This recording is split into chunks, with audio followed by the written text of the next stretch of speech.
on the role that the National Assembly and the Senate played to actualize the flagship projects of the broad-based administration.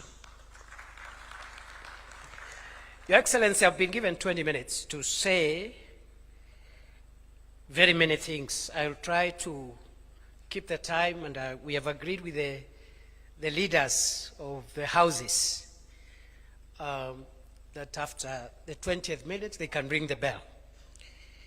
Your Excellency, the last 3 years have been phenomenal because when you were sworn in, and iko kitabu, there is a booklet with the scorecard so that you can help, you can be able to follow as we go through. I will not be able to say everything, but I will be able to give the key highlights in the 20 minutes which I have. So, Your Excellency the President, when you were sworn into office on 13th September 2022, the economy of Kenya was in bad shape because of a number of factors, mainly the disruption of the supply chains because of the war in Ukraine and Russia, the COVID-19 pandemic that has shut down our economy for more than a year, and other shocks, including the drought that had ravaged our country. Because of these economic shocks, our economy was in bad shape. Kenya was one of the 6 countries in Africa that had been predicted to default in their sovereign debt, the others being Ethiopia, Chad, Ghana, Gambia, and Zambia. Out of the 6 countries, including Kenya, that had been predicted to default in their sovereign debt obligations, only Kenya survived. All the other 5 countries defaulted. Why? Because immediately as you were sworn in office, you made very difficult, painful, and unpopular decisions that helped bring our economy back on track, including negotiating a G2G arrangement for the supply of crude oil, which was not available in 2022 September. People were queuing to buy petrol. And we saw the escalation of costs of petrol, which is a big contributor to inflation. It kept on increasing until it reached a high of 2018 shillings a litre. Over the last 3 years, Your Excellency, through your leadership and with the support of the broad-based administration, we've been able to bring down a number of macroeconomic indicators that were affecting our economic environment. Number 1, prices of essential commodities that had skyrocketed and therefore influencing the cost of living negatively have been stabilized over time, including unga from 250. Today, unga from 138 shillings going forward, you'll get your unga depending on the type of unga that you want to consume. But from 138 shillings, you'll get your unga. Your Excellency, fuel which had gone as high as 217, 218 shillings a litre has been going down continuously. Over time, losing over 40 shillings. Today, we are at 178 a litre. Your Excellency, inflation, which was at 9.6% at that time, is now stable for more than a year. It has been somewhere between 3.5 and 4.5%, which is within the central bank preferred midpoint. The Central Bank of Kenya preferred midpoint for inflation is 5%, plus or minus 2.5%. We are below that CBK benchmark. Last month it was 4.3%. Again, congratulations, Your Excellency, because inflation, low inflation, and keeping inflation stable and low is one of the macroeconomic foundations on which our economy is going to be built going forward. Your Excellency, the exchange rate, the shilling was losing value every day. Over the last almost 1.5 years and more, we've been able to keep a stable exchange rate at 129 shillings, down from 162, 165 shillings in 2022. Your Excellency, congratulations. The Kenya shilling now has been rated as one of the most stable currencies in the world. The top 6 stable currencies in the world, the Kenya shilling is in that list. Your Excellency, over the last 3 years, again, due to difficult and popular but important decisions, we have now grown our cash reserve ratio. Our foreign exchange reserves have increased. In 2022, when you were being sworn in, people were booking dollars. Business people wanted to do export-import trade. They needed to pay for goods from overseas. They had to book dollars for dollars, and you could not get, if you ask for 10,000, they tell you we'll only get you 3,000 today. Next week we'll get you another 2,000, because we didn't have enough foreign exchange reserves.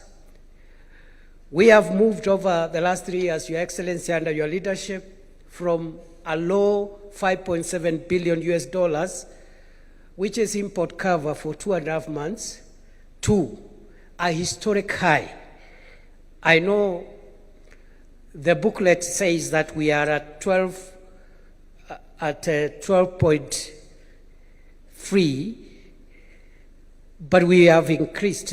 The data from Central Bank on Thursday, we have hit a historic high, 14.6 billion US dollars, equivalent to 1.9 trillion Kenya shillings in foreign exchange reserve, import cover of 6.2 towards 7 months of import cover. Kimani Ishungwa is an accountant. He's telling me it's not 6.2, it's 7 months import cover. Meaning even if the economy of Kenya was shut down for 7 months, we will still conduct our affairs without disrupting international trade, our export and import trade. This is historic. We've never been there before. Your Excellency, sir, on the economy, the other indicators are also looking good. I've talked about the strength of the currency. I've talked about low inflation. I've talked about the cash reserve ratio. I also want to talk about national savings. For 62 years, we had only saved 320 billion through NSSF. Okay? I know in the booklet, national savings comes as the last point, but I decided to bring it forward because it's part of the economic fundamentals that influence our macroeconomic stability. For 60 years, we only had savings through NSSF of 320 billion. In the last 3 years, in fact, 2 years, because we changed the law, again, courtesy of Parliament, we started implementing the law that Parliament passed 2 years ago. We have saved an additional 370 billion in 2 years. Today, savings stand at 690 billion Kenya shillings, projected to hit the 1 trillion shilling mark by the end of next year. Again, historic, because we have more than doubled our national savings in 2 years compared to what we had saved for 62 years. Your Excellency, all these macroeconomic indicators point to a better Kenya, a stronger economy. No wonder all the ratings of the Kenyan economy by international credit rating agencies have been positive on Kenya. From Standard & Poor's to Moody's, Kenya now has been upgraded to somewhere between B3, B-, a stable economy, by sovereign credit rating companies which are global and therefore are not politically inclined. And therefore, this macroeconomic heavy lifting has taken us a bit of time, but we're in good place now. Going forward, the remaining part is easier because now we now move into the realm of microeconomics, that is putting money into the pockets of individual citizens, creating jobs and income opportunities, and also employment, jobs, household incomes, and that is where the other programs that we have rolled out are going to take us, as we are going to see. So that is how the economy has been stabilized over the last 3 years, and some of the interventions required parliamentary support of the two houses of parliament, and we applaud Parliament in its entirety for that support. Number two, Your Excellency, is agriculture. We have undertaken a number of agricultural transformation steps in the last 3 years as the broad-based administration. Number one, we started with the registration of farmers. Before then, we didn't have a database on farmers. And now we have a database of farmers. We know what they farm, the acreage of land, the kind of fertilizer they need, and where they are. And we are now having 7.3 million farmers whom we know what they need in terms of farm inputs. That was a major milestone of the achievement of this administration quite early within the first year. Number two, we've worked on the farm inputs to bring down prices of farm inputs, mainly fertilizer, from a high of 7,000 shillings per 50 kilogram bag of fertilizer to now the current 2,500 shillings per bag. We've also subsidized certified seeds to make them more affordable, and the result of these interventions have been to improve productivity in agriculture. Maize, for example, the staple crop, we have seen an increase in our maize production from 44 million bags in 2022 to 75 million bags last year, 2025. We have also seen the increase in terms of income and returns on coffee from an average of 60 to 70 shillings a kilo. Today, a kilo of cherry, the farmers are getting somewhere between 120 and 160 shillings, more than double of what the prices were in 2022. Earnings from tea over the last years have improved from 154 billion in 2022 to last year 215 billion Kenya shillings, the highest returns from tea in the history of our country. We've also increased our production of sugar, because for a long time Kenya has been importing sugar. Your Excellency, you recall more than 20 years ago when you were Minister for Agriculture, you still used to lead Kenya's delegation to Zambia to negotiate for COMESA safeguard measures so that we can get sugar imported into Kenya. In the last 3 years, Your Excellency, through your leadership, we've been able to reduce the imports of sugar by over 70%. The production has risen from 472,000 metric tons in 2022 to 815,000 metric tons in 2025.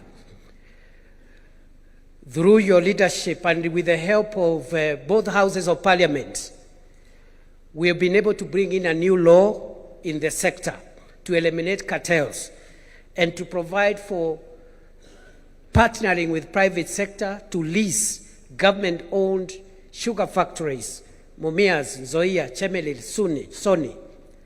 And today,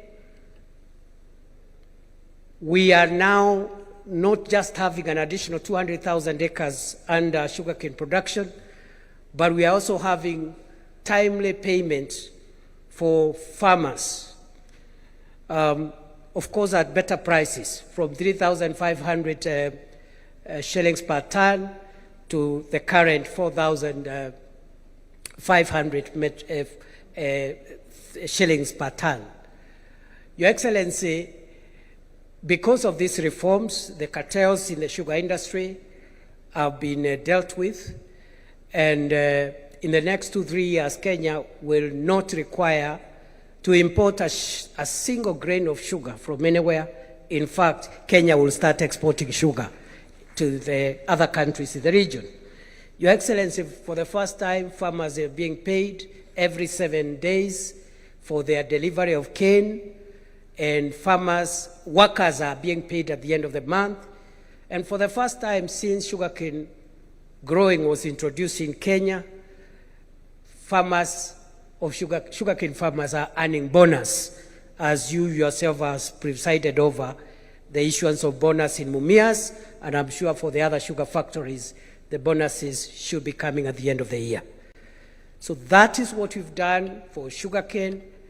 And in terms of milk production, Your Excellency, we've been able to increase production from 4.6 billion liters in 2022 to 5.3 billion liters last year. Our exports of dairy products have also increased by 92% to last year's 9.4 billion shillings worth of exports of dairy products. Your Excellency, we have also in the livestock sector been able to start installing milk coolers to provide longevity for milk and avoid wasting milk, which has been going bad. But also we have vaccinated 7.9 animals. We have also been able to increase our meat exports, which were 12.9 billion shillings last year. And we are also almost completing the Kenya Leather Industrial Park in Kenanie, which will bring value addition into the livestock sector and make more income and returns for pastoralists and livestock keepers.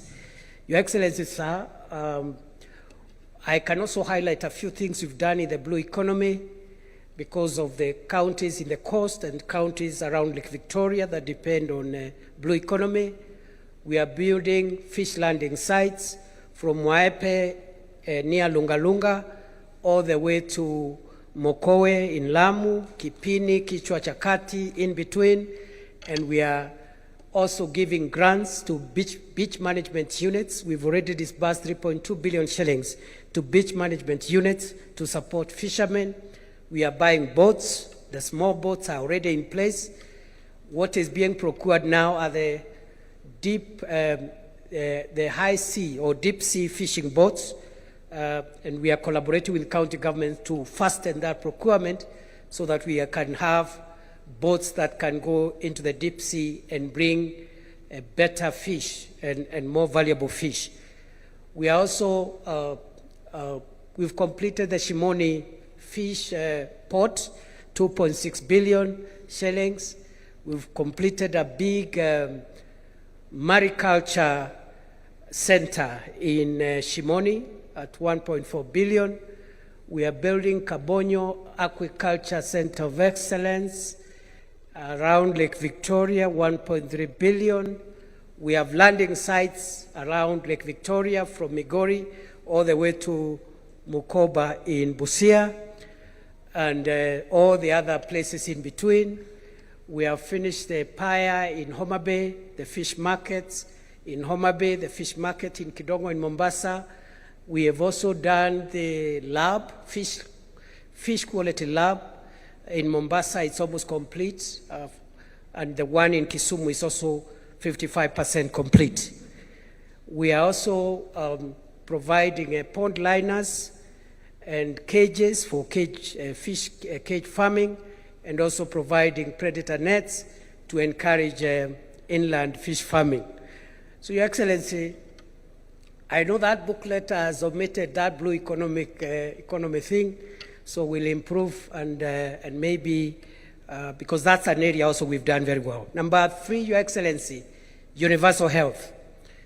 Universal health, Your Excellency, when you came to office, the first thing that this government did was to promote primary health care by employing community health promoters, 107,831 of them, who continue to be our foot soldiers to encourage people to live well, to try and detect complicated diseases before they become chronic, like diabetes, sugar-related diseases, pressure-related diseases, in partnership with county governments. I must also thank Your Excellency the same way I thank the members of the National Assembly and senators.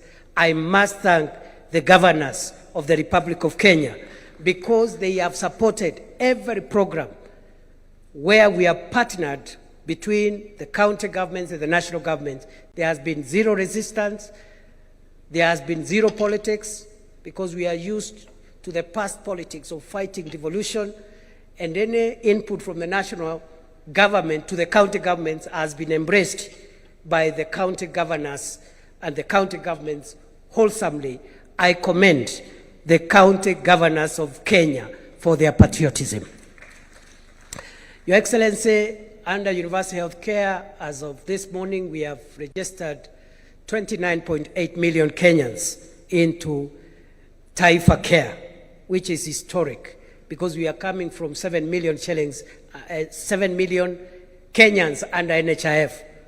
You can imagine from 7 million to 29.8. I think in the next 2 weeks we will reach the 30 million mark. I can see the governor of Mombasa. Mombasa continues to lead. As of this morning, 932,000 residents of Mombasa out of 1,190,000, 78% are enrolled under Taifa Care. I see the other governors are trying to incite me to also mention, I will not name them, but the top 5 counties for purposes of record is Mombasa, followed by Bomet, followed by Elgeyo Marakwet, followed by Kirinyaga, and Tharaka Nithi closes the top 5. Your Excellency, it's only that we are in a formal meeting. I would have asked that question.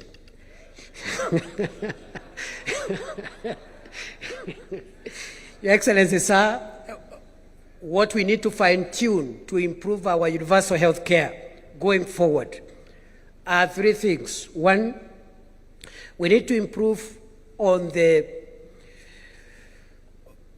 health commodity supply chain. There are still a few gaps in the health commodity supply chain system.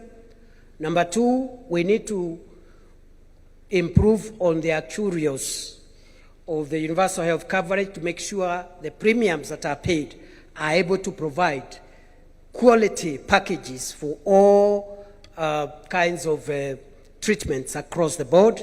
And thirdly, we need to fine-tune the issue of fraud. We must fight fraud. The biggest threat to any public medical insurance around the world, in all countries, the biggest threat is fraudulent claims.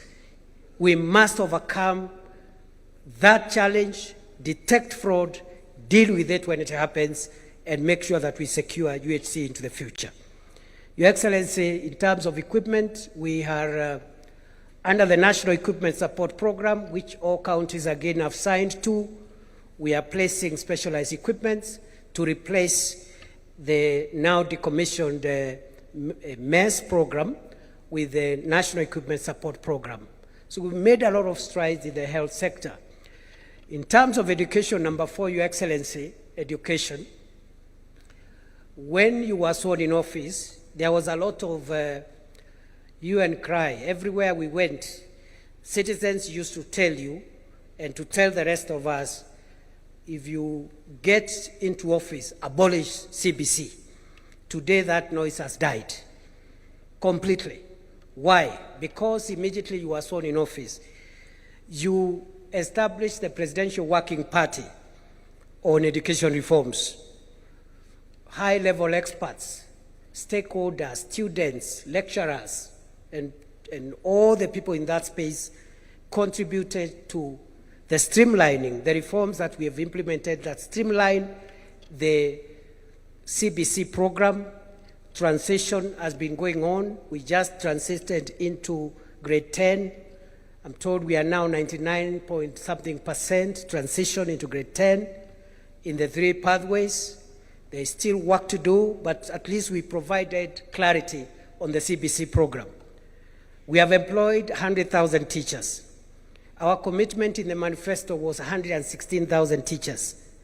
We will close the gap this year And we will celebrate that milestone as well, because we discovered during our campaigns that there was a poor student-teacher ratio.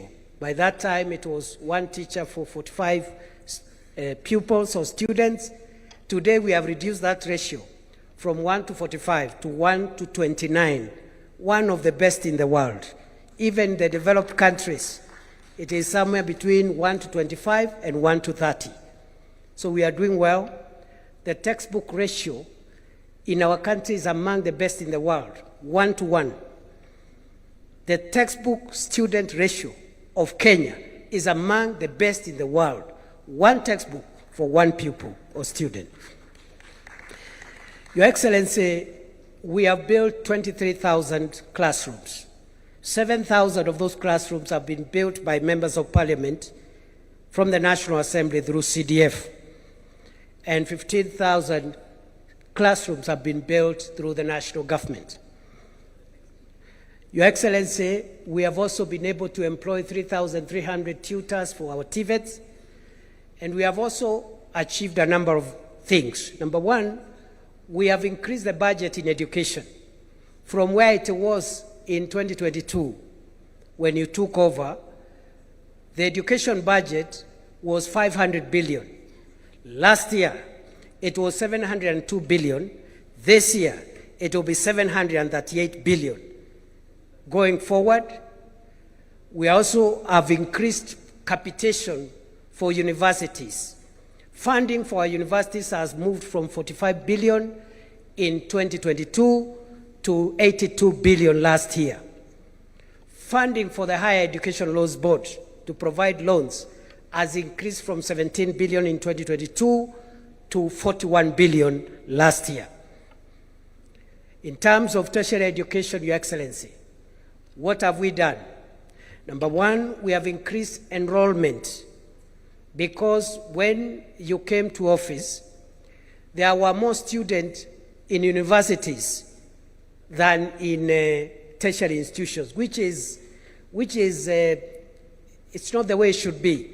There should be more students at the lower levels, including tertiary institutions, and less in the university. We are trying to correct that anomaly.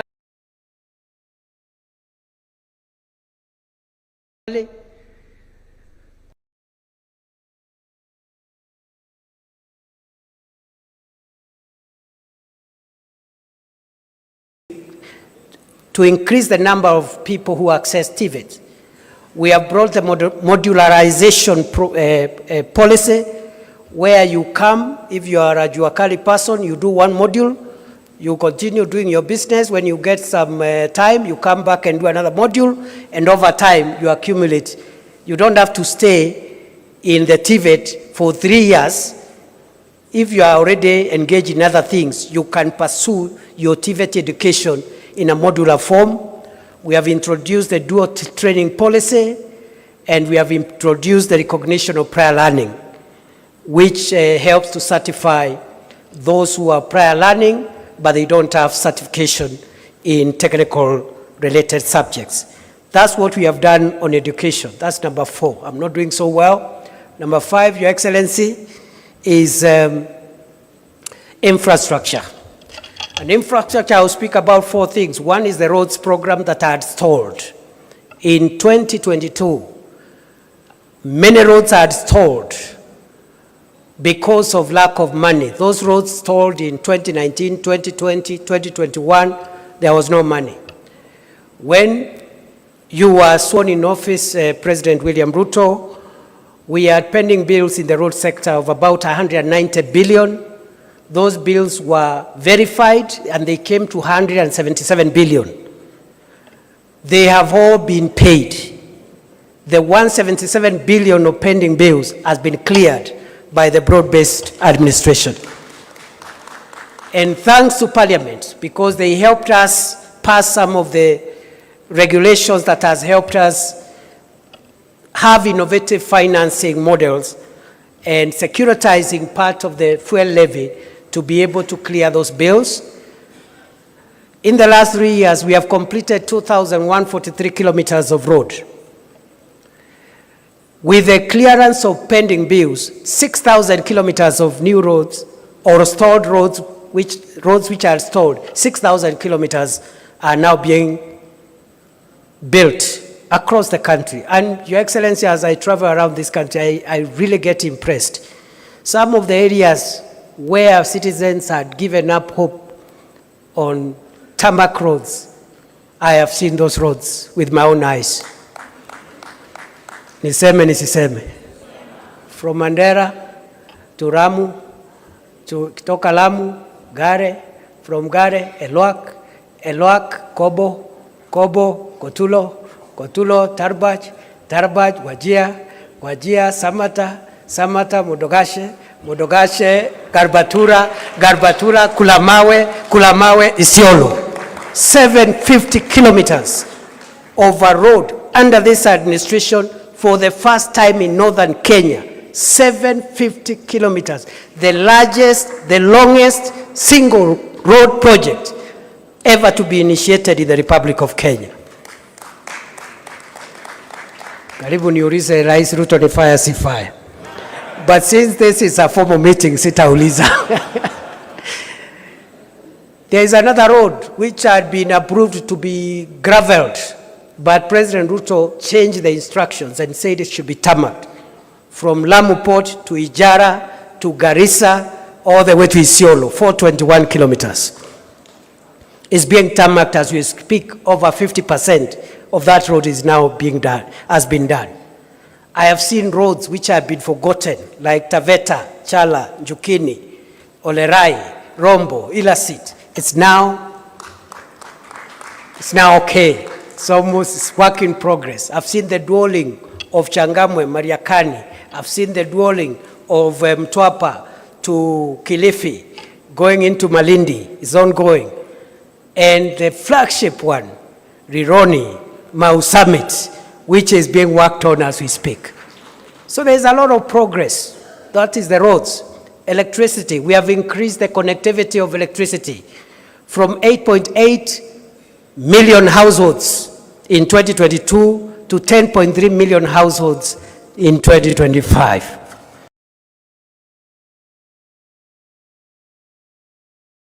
And we are on course towards universal electrification by 2030, as was envisaged in Vision 2030. Our connectivity in electricity now is 66% nationally, one of the highest in Africa. Some of the African countries are still at 11%, 18%. Your Excellency, in terms of affordable housing, markets, and hostels, this is part of public infrastructure. And we've done well in that front. 230 active sites in 44 counties. Contracts now approaching, with the new contracts that are being signed now, we are approaching 800 billion of contracts under affordable housing, markets, and hostels. Already,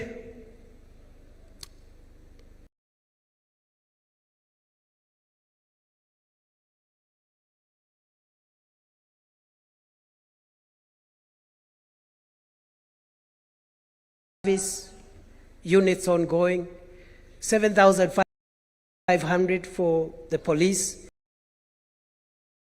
15,000 for KD.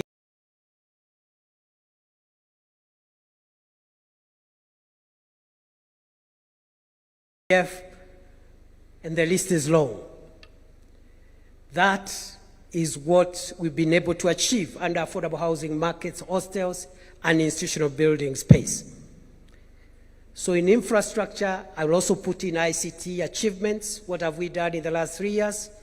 30,000 kilometers of fiber optic connectivity, 316 ICT hubs complete and are being used. Another 400 under construction, ICT hubs. We have business process outsourcing centers which are operational. One is in Tatu City and a few others. We also have, in that space of ICT, We have distributed 20,000 devices, computers, in many of our ICT hubs. That is what we've done in infrastructure. Number 6, jobs. Very quickly, this affordable housing, hostels, and markets program has created 500,000 jobs. The target is to reach 1 million jobs by the end of the year. The ICT hubs and the Kazi Mtandaoni program, 300,000 jobs. Other than the 500,000 jobs in the housing and hostel space, we have Climate Works, which has created opportunities for 142,000 young people, starting with the Nairobi River project, but also in other projects. Your Excellency, we have Kazi Kwa Ground, and the Kazi Kwa Ground is the 100,000 teachers you have employed.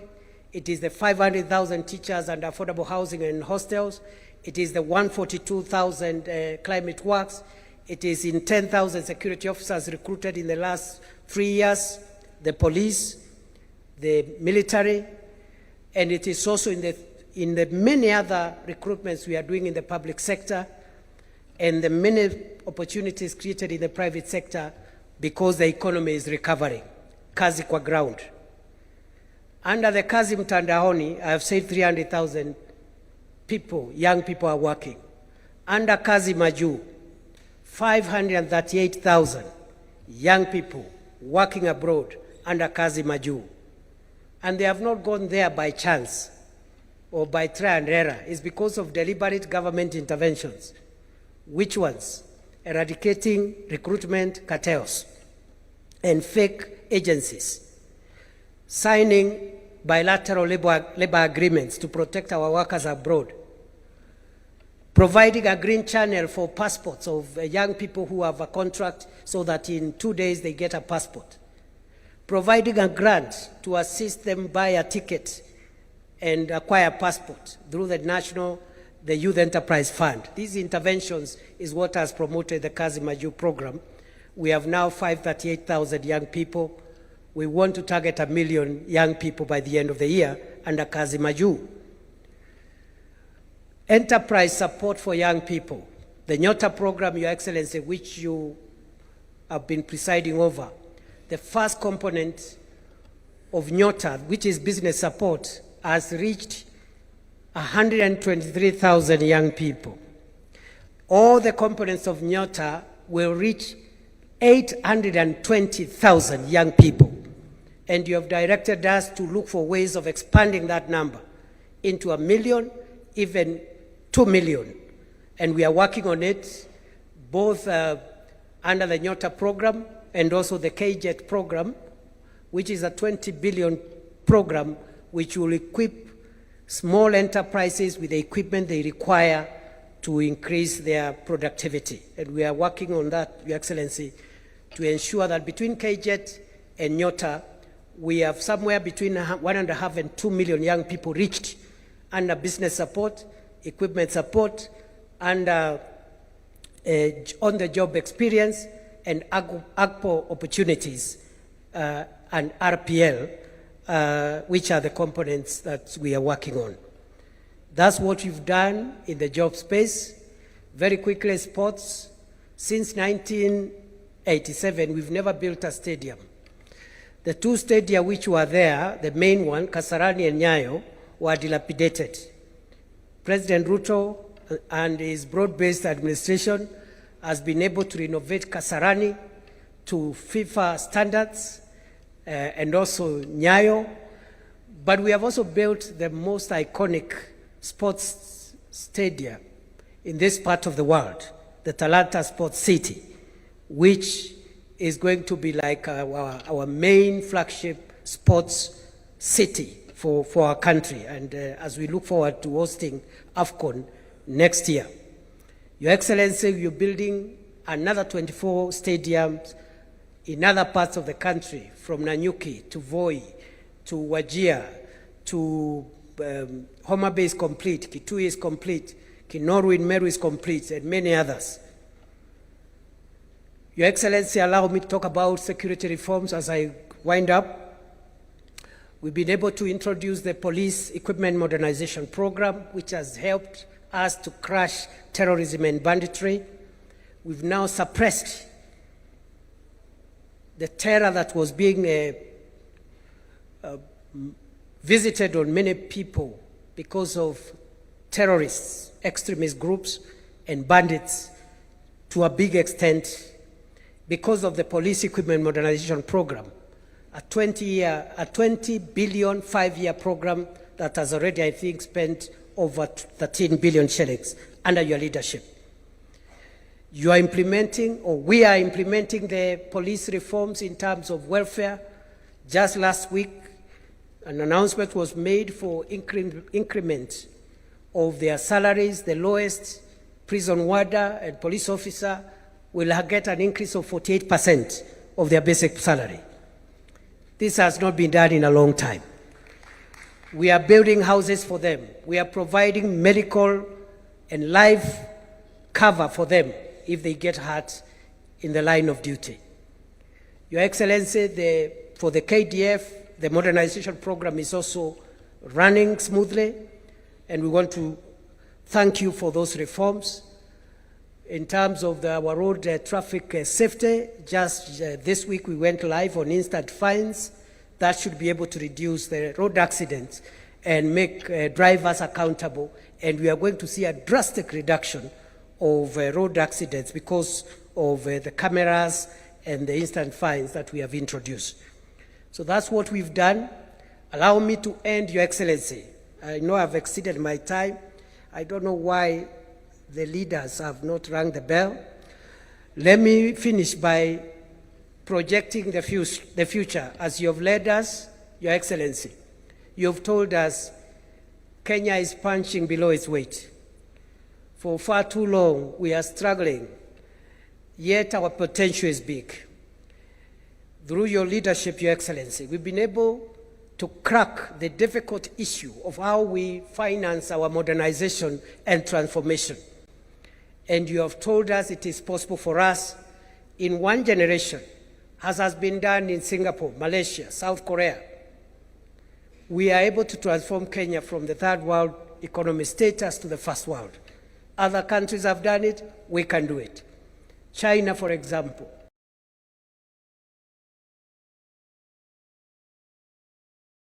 pulled 800 million people from poverty in 40 years, between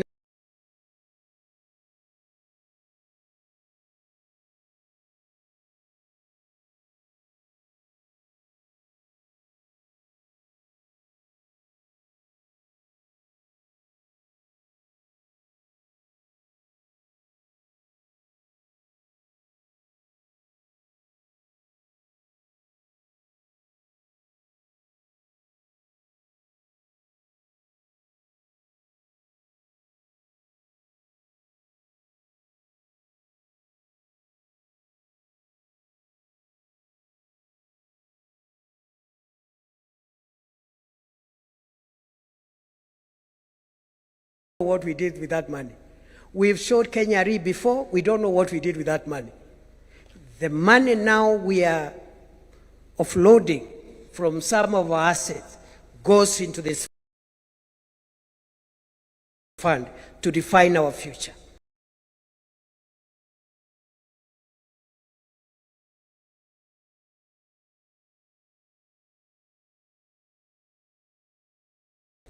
More roads, 28,000 kilometers of new roads, 2,500 kilometers of dual carriageway,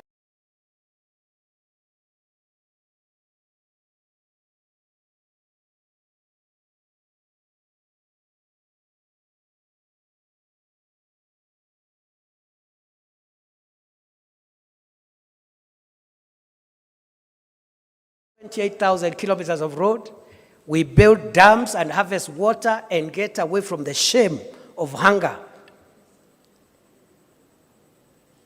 50 mega dams, 200 mid-sized city by 10,000 megawatts, because currently we only produce 3,300 megawatts. We need 10,000 megawatts so that we can power our industries into the future. Time has not allowed me to talk about CAIPs and special economic zones, which we are constructing. Your Excellency, I thank you. I stop there, and I apologize for exceeding the 20 minutes. Thank you very much. A warm clap for His Excellency, the Deputy President. With all that said off-head, congratulations, Your Excellency. Your Excellency, with your permission, allow me to now call on Agnes Zani, the Chairperson Committee, to oversee the implementation of the 10-point agenda and the NADCO report. Let's, as she gets on stage. Thank you very much. Your Excellency, the President of the Republic of Kenya, Dr. William Samoei Ruto, and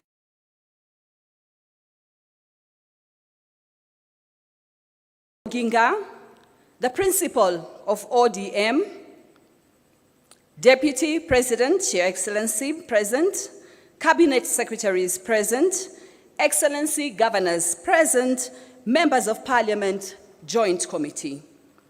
We stand at a very important time in the transformation of Kenya.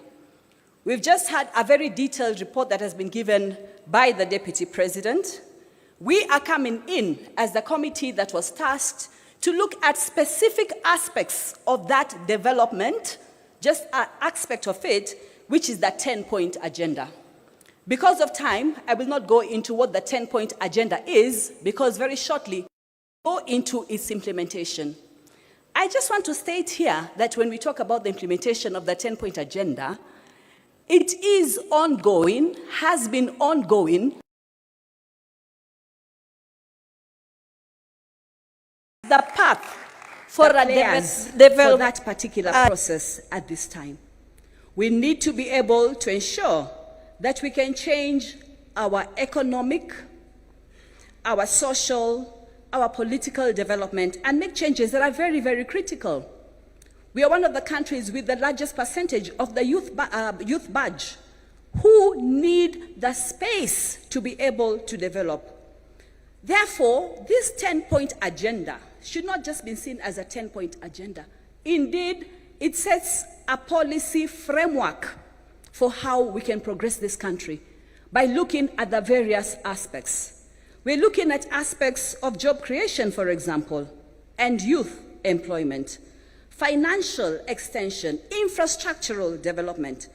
And it's very, very important, as the Deputy President has said, that we've been able to put into place the National Infrastructural Fund, which will help us put our funds together, maintain and pool our sovereign wealth funds, use public-private partnerships to make these changes. Why am I mentioning this? Because this is a significant change.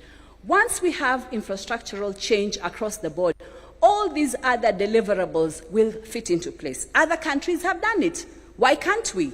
Nigeria is has this sort of fund, started in 2011, Ghana 2014, we have India 2015, and Canada also has this particular fund. So it is possible for us to make this progress. What have we come in to do as the committee to oversee the implementation of the 10-point agenda and the NADCO report? The NADCO report 2013, of course, 2023,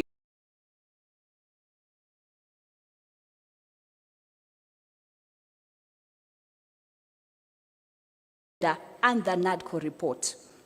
The NADCO report 2013, of course, that are very, very key for implementation.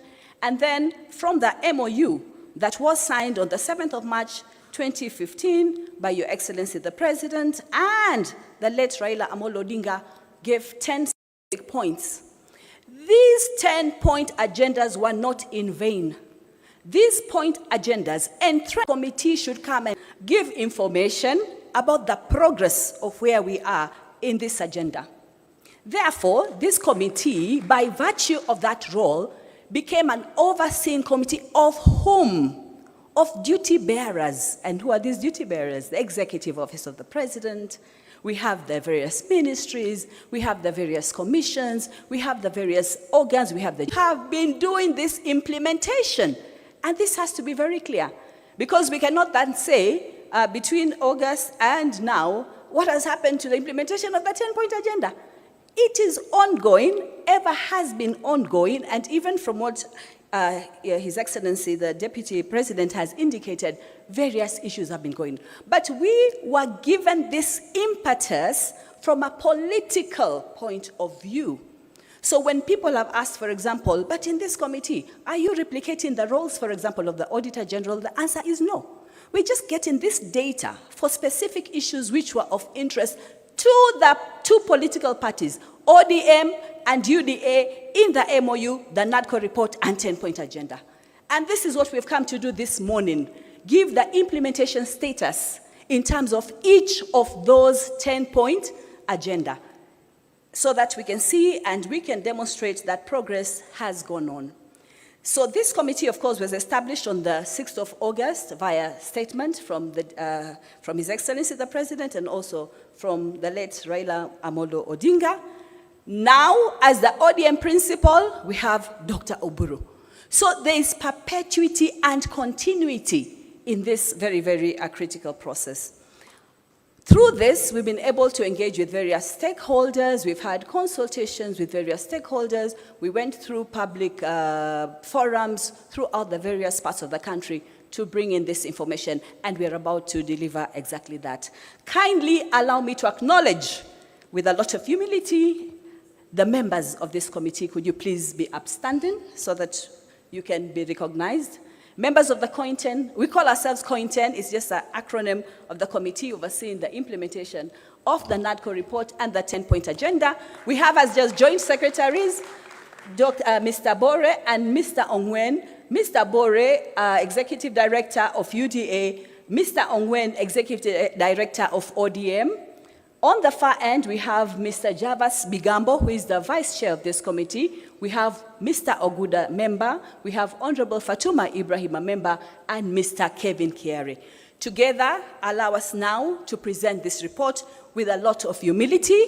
We have taken this as a national duty that is very, very key and very, very important in the trajectory of taking us into being completely developed country, following on various stages that we have passed through and what we need to be able to get to.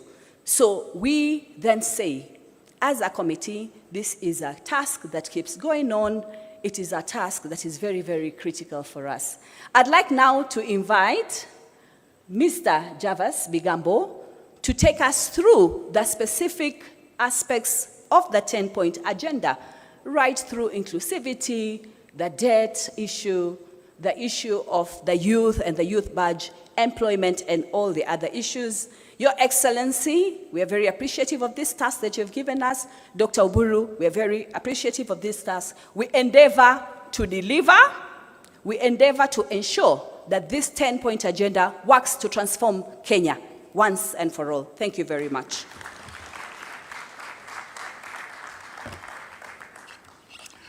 Your Excellency, President William Ruto, President of the Republic of Kenya and Party Leader of UDA, Your Excellency, the Deputy President, Honorable Senator Dr. Oburu Oginga, the Party Leader of ODM, distinguished Honorable Members of Parliament, and Kenyans. We, as the committee overseeing the implementation of the 10-point agenda, are glad to come before you to make this presentation. Various key issues that are marked as achievements have been enumerated by His Excellency the Deputy President, and I will not go much into that. And given that all of us here have got copies of this 10-point agenda, I'll only make brief highlights under each section. The building of a nation is a project that never comes to an end, and that is why His Excellency President William Ruto has committed to put in place critical measures to ensure that Kenya moves forward, and as he has spoken numerous times, to move Kenya into a first world country within our lifetime. Kenya has experienced various political crises and challenges, and these challenges have led many times political leaders to come together to bridge the divide so that we get to have amicable solutions. And that's why the NADCO team was formed. It presented a report which was adopted by Parliament in February 2024. And later on, to its implementation, and also following the challenges that bedeviled this country, we had UDA and ODM come together with a view to resolve some of the socio-political and economic challenges that this country has faced. The coming together between ODM and UDA was predicated on the signing of an MOU with a 10-point agenda, and these particular 10 points include the full implementation of the NADCO report, inclusivity in all spheres of public life, protecting and strengthening devolution, promoting and protecting the livelihood of the youth, leadership and integrity, the right to peaceful assembly, and Article 37 of the Constitution, and compensation of victims of protests and riots. Fight against corruption, stopping wastage of public resources, protecting and promoting sovereignty of the people and the rule of law and constitutionalism. Those are the 10-point agenda issues. As the chair has indicated, the committee over the last 6 or 7 months has engaged with various implementing agencies, among them the Executive Office of the President, the Legislature, the Judiciary, county governments as implementing agencies, constitutional commissions, and independent offices. Ladies and gentlemen, there are a number of achievements that the committee has recorded, significant achievements on the implementation of the 10-point agenda. I will take just a few minutes to speak to them. The Parliament received 9 bills from NADCO, and various of these bills have been considered and at various stages of implementation and consideration by Parliament. So far, 3 bills have been enacted into law, including the IBC Amendment Bill 2023, and the Statutory Instruments Amendment Bill 2023, and the Ethics and Anti-Corruption Commission Bill 2023. Those have fully been implemented and no further action is needed. We have got 2 other bills that are under mediation, including the Elections Amendment Bill 2023 and Election Offences Bill 2023. IBC has been fully constituted and it's carrying on with this mandate. We have seen conducting of by-elections, and IBC also has commenced the process that will lead into the delimitation of boundaries, and it has laid out a clear time frame under which that will be done. The PBO Act that enables civil societies to solicit for funds and implement various social projects has been operationalized by President William Ruto's administration. Presently, there is also the process of legislation to harmonize bicameral relations to ensure that the National Assembly and the Senate get to work harmoniously for the greater good of the country. Under the entrenchment of funds into the Constitution, ladies and gentlemen, the Constitution Amendment Bill on the entrenchment of the NGCDF, the GAF, the Senate Oversight Fund, and County Ward Fund is under consideration by Parliament presently. The Court of Appeal has pronounced itself and determined that NGCDF does not violate the Constitution. Agenda 2 and its implementation, inclusivity in all spheres of public life. Key achievements, and I'll just make brief highlights because many of them have been stated by His Excellency the Deputy President. The launch of the National Policy on Ethnic Minorities and Marginalized Communities was done in 2025, December, by His Excellency the President. 500 million shillings scholarship program has been railroaded by the same policy. The same policy creates the Directorate for Minorities and Marginalized Communities under the Executive Office of the President. On economic inclusion, ladies and gentlemen, measures to reduce the cost of living, we have seen the fertilizer subsidy program, which has lowered the cost of fertilizer from 7,000 shillings to 2,500 shillings per bag, which has enabled many farmers to access this. There's 14% reduction in fuel prices and the exchange rate gains, which has lowered production, and many Kenyans are now able to travel to work, production by various industries. The costs have gone down, a key success by the broad-based government. Ladies and gentlemen, there is presently the timely payment of social protection stipends by the government, alongside salaries. This is done in a very timely way compared to how it used to be in the past, where there were serious delays. And then it has also been streamlined such that it has weeded out fraud. And in the past, many people who were able used also to fraudulently access the social protection funds. This has been weeded out. The Equalization Fund allocation to support development and service delivery in the marginalized areas has been increased from 5 billion shillings to 9.6 billion shillings, a key achievement under the broad-based government. Inclusion in the health sector. The rollout of UHC by transitioning Social Health Insurance Authority has increased healthcare insurance from 7 million, as the Deputy President has indicated, to 29.8 million beneficiaries to date. And this is a key achievement that is on record under the broad-based government. We have got the CHPs, 107,000 of them, 831 have been employed, and people now across all the villages and hamlets in Kenya access primary health care. Share premiums for 1.5 indigents are being paid by the government. When it comes to education as an inclusion aspect, 100,000 teachers have been recruited since 2022. And as the Deputy President indicated, this has largely increased the teacher-student ratio. 23,000 classrooms and 1,000 laboratories are under construction, a major achievement that is ongoing. The committee has also noted that university allocation has increased from 45 billion to 82 billion shillings. The HELP scholarship funding has increased also to 41 billion shillings. These are self-evident achievements under the broad-based government in the period under consideration.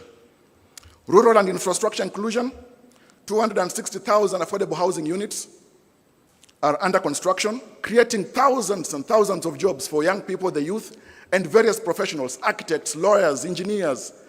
And this is a celebrated score of achievement under the broad-based government. 450 markets are being constructed nationwide across all the 47 counties, and 6,000 kilometers of roads under construction. Protection and strengthening devolution. Key implementation here and achievements, Your Excellency, we have had the equitable share revenue to counties increased from 385 billion shillings to 415 billion in the financial year 2025-2026, and in this financial year it's projected that this is going to increase to 450 billion shillings. Access of funds to county governments and this increase in shareable revenue is a major gain for devolution, and the broad-based government is evidently keen to protect and advance devolution in Kenya. Counties now receive timely monthly disbursements with no pending carryovers as of June 30th, 2025. Your Excellency, under Agenda 4, promoting and protecting livelihoods for young people, we have got many key achievements. So far, for instance, Your Excellency, the committee has recorded that over 90,000 young people from all 1,450 wards are undergoing training in the country. Over 121,000 youth, together with 110,000 youth from Kakuma and Dadaab, these are refugee camps, have received business training, mentorship, and startup grants of 25,000 shillings, being an initial of the wholesome 50,000 shillings that they will ultimately receive. Your Excellency, the Nyota program is a major success, which has created opportunities for over 820,000 young entrepreneurs aged between 18 and 29 years. Your Excellency, across all 1,450 wards, there is the 50-50 gender parity, and the Nyota program has really impacted lives of thousands of young people in the country. Additional employment initiatives have created and increased opportunities for young people in the country. 640,000 jobs have been created through affordable housing program, with 7,000 professionals who have been onboarded. Your Excellency, the construction of stadia has also increased the creation of jobs for youth and professionals across the country. 20,000 jobs have been created through the Climate Works program. Under leadership and integrity, Your Excellency, as agenda number 5, the broad-based government has ensured the enactment of the Conflict of Interest Act, which you assented into law on the 30th of June or July 2025, which has now been operationalized. This act strengthens the government's commitment in combating graft and regulating and reducing conflict of interest within the public sector. Agenda number 6, Your Excellency, the right to peaceful assembly as enshrined in Article 37 of the Constitution, and compensation of victims of protests and riots. The government has set aside 2 billion shillings for compensation of victims of protests in the first supplementary budget of the financial year 2025-2026. This will go for the compensation of victims of protests and human rights violations. Your Excellency, 4 days ago, a panel of experts for compensation of victims was gazetted by the head of public service under a framework that will be developed by the Kenya National Commission on Human Rights, and already these railroads the compensation of victims, which has been a key issue raised by even citizens whenever we've been moving around the counties in the public participation process. From 2023 to 2025, IPOA has handled 820 cases of alleged police misconduct during public order management, securing convictions for 35 cases involving 49 officers, and recommending disciplinary action against 30 officers. This has been done by IPOA. The demonstration bill, which sought to restrict the right to assembly of protesters, was withdrawn. This was initially intended to curtail the rights. The Ministry of Interior and National Administration has issued policy directives limiting excessive use of force and strengthening training and retooling of police officers for lawful crowd management. Agenda number 7, Your Excellency, national debt. The broad-based government, ladies and gentlemen, has commissioned a comprehensive forensic audit of the public debt by the Office of the Auditor General to strengthen transparency, verify utilization of borrowed funds, and this has been an issue within the public, the issue of auditing our public debt. The broad-based government as well has reduced reliance on external borrowing by exploring innovative financing mechanisms. And just yesterday, Your Excellency, you signed into law the National Infrastructure Fund Act. Through liability management, the broad-based government has reorganized national debt portfolio to reduce financing risks and minimize the risk of default. There is greater emphasis placed on mobilizing domestic revenue, and this is ongoing under the broad-based government. Ladies and gentlemen, Your Excellency, I'll move to the agenda number 8 on the fight against corruption. As I've indicated, the Conflict of Interest Act is now operational, and this is a great effort toward combating graft, which is politically carcinogenic in the country. There is the adoption of the e-government procurement system, which has digitized the entire procurement framework, and from planning, this enhances transparency, accountability, and ensures digital footprints in the procurement process, Your Excellency. Over 23,000 government services have been digitized on each citizen. This has eliminated cash payments across government and middlemen, reducing corruption risks and increasing revenue collection by the government up to date.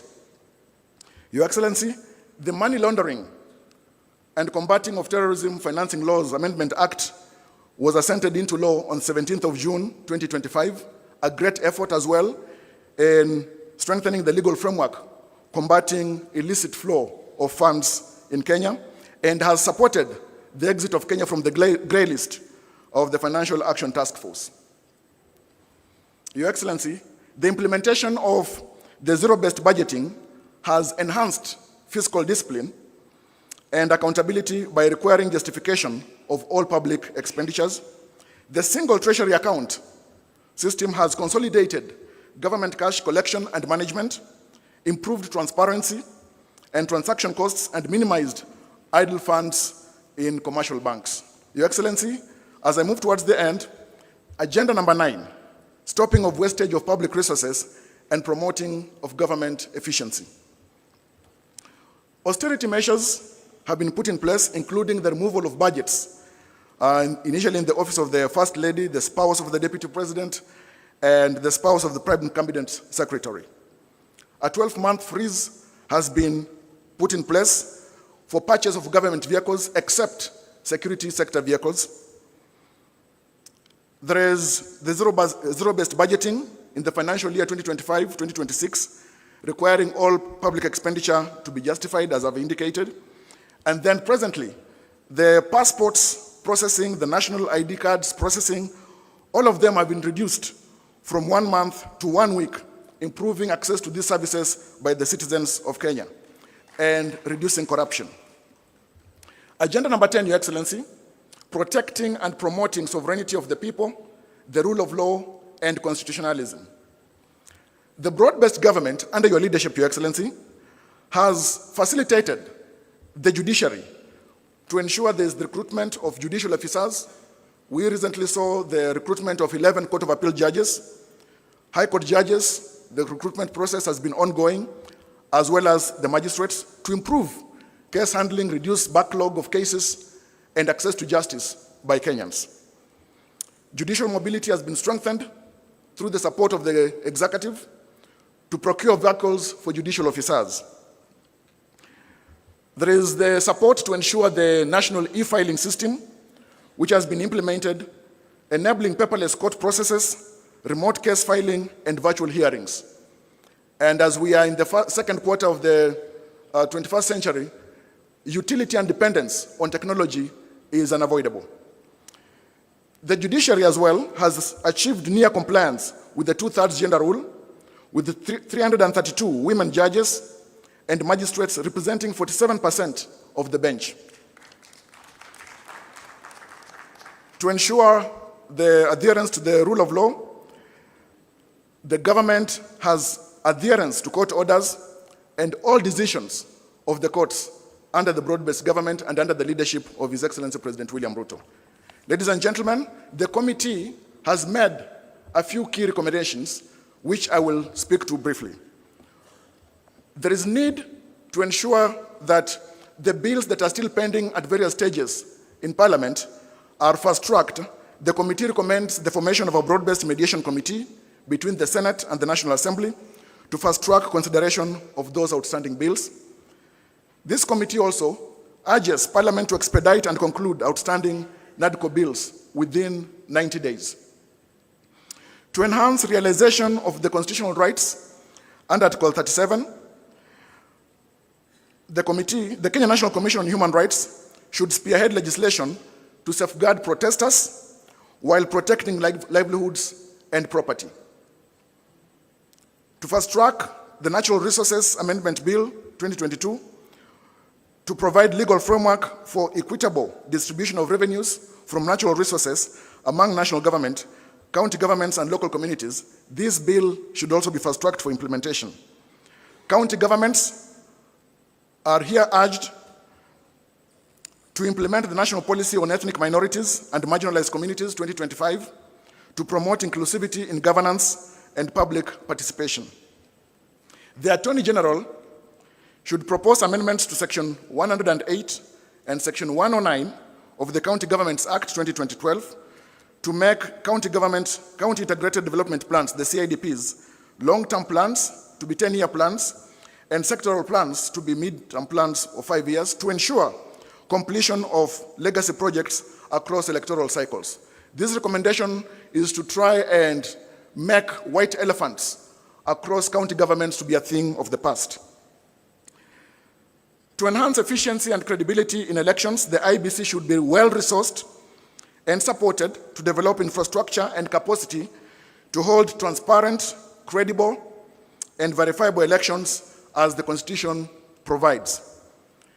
We recommend as a committee the establishment of a multi-agency team comprising the National Treasury, the Kenya National Commission on Human Rights, the Law Society of Kenya, under the leadership of the Office of the Attorney General for the victims' compensation. While, of course, as I've indicated already, steps in that direction has been taken by the gazettement that was done 4 days ago by the head of public service. To promote access to justice, the Independent Policing and Oversight Authority should conclude investigations into complaints within 6 months and publish its findings.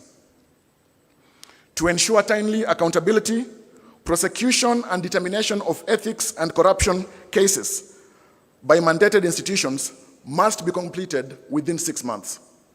Lastly, Your Excellency, the Kenya National Police Service should be well-resourced and supported to strengthen continuous training and retooling of the police for effective crowd management in accordance with the rule of law.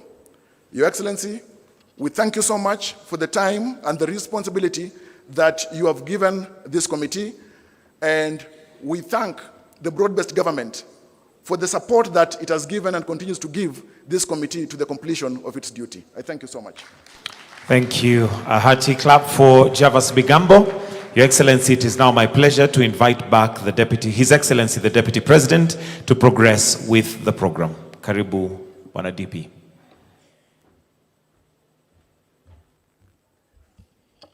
Thank you very much,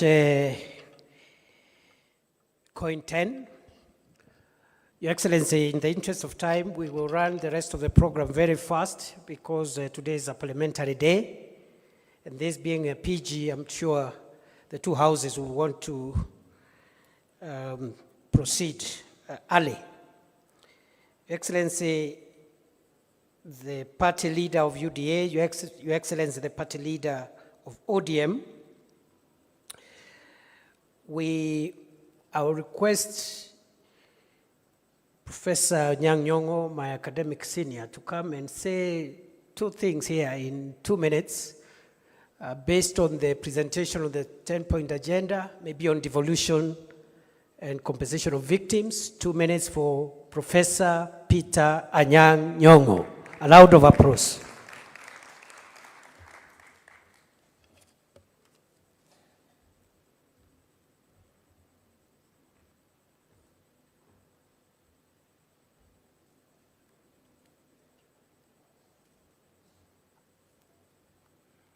Your Excellency, the President and the Vice President, thank you so much for convening this meeting. It's extremely important and informative. I will only say 2 things that are effectively dealt with in this report. That is devolution and compensation of victims.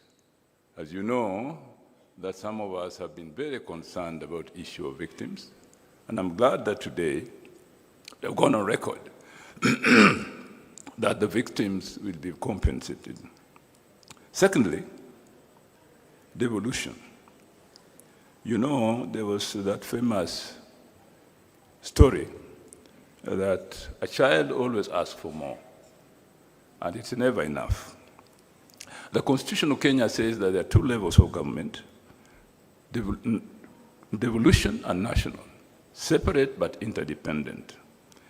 Kenya cannot really develop fully if devolved government is not fully funded for the development functions that it performs. I'm grateful that it is said that the equitable share of revenue to counties has increased to 385 billion shillings in financial year 2024-2025 to 415 billion shillings in financial year 2025-2026. This is good. And it is projected to rise to 450 billion shillings in 2026 and 2027. We are happy about that. But you know, as I said, we will never stop asking for more. Thank you.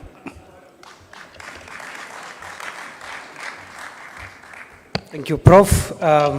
Thank you very much. Your Excellency, the next item, before I call ODM party leader and then invite you, I want to announce after those keynote addresses, we shall have a short plenary of about 15 minutes so that a few of us also can say a few things. Starting with the chair, COG, I see a good turn-up of governors here. We appreciate you, and then we'll have a few other members. I have the permission of the House leaders of the two houses of parliament to run the plenary as a retired leader of majority. Because of time, they have asked me to manage so that as many of us as possible can say something. Your Excellency, it's now my honor and privilege to invite our leader, the leader of ODM, the Honorable Senator Oburu Oginga, Daktari, youth leader.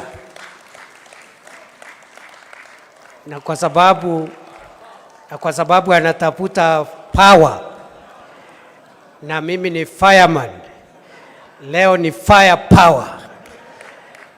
Karibu leader, karibu. Let's appreciate our leader, Senator Oburu.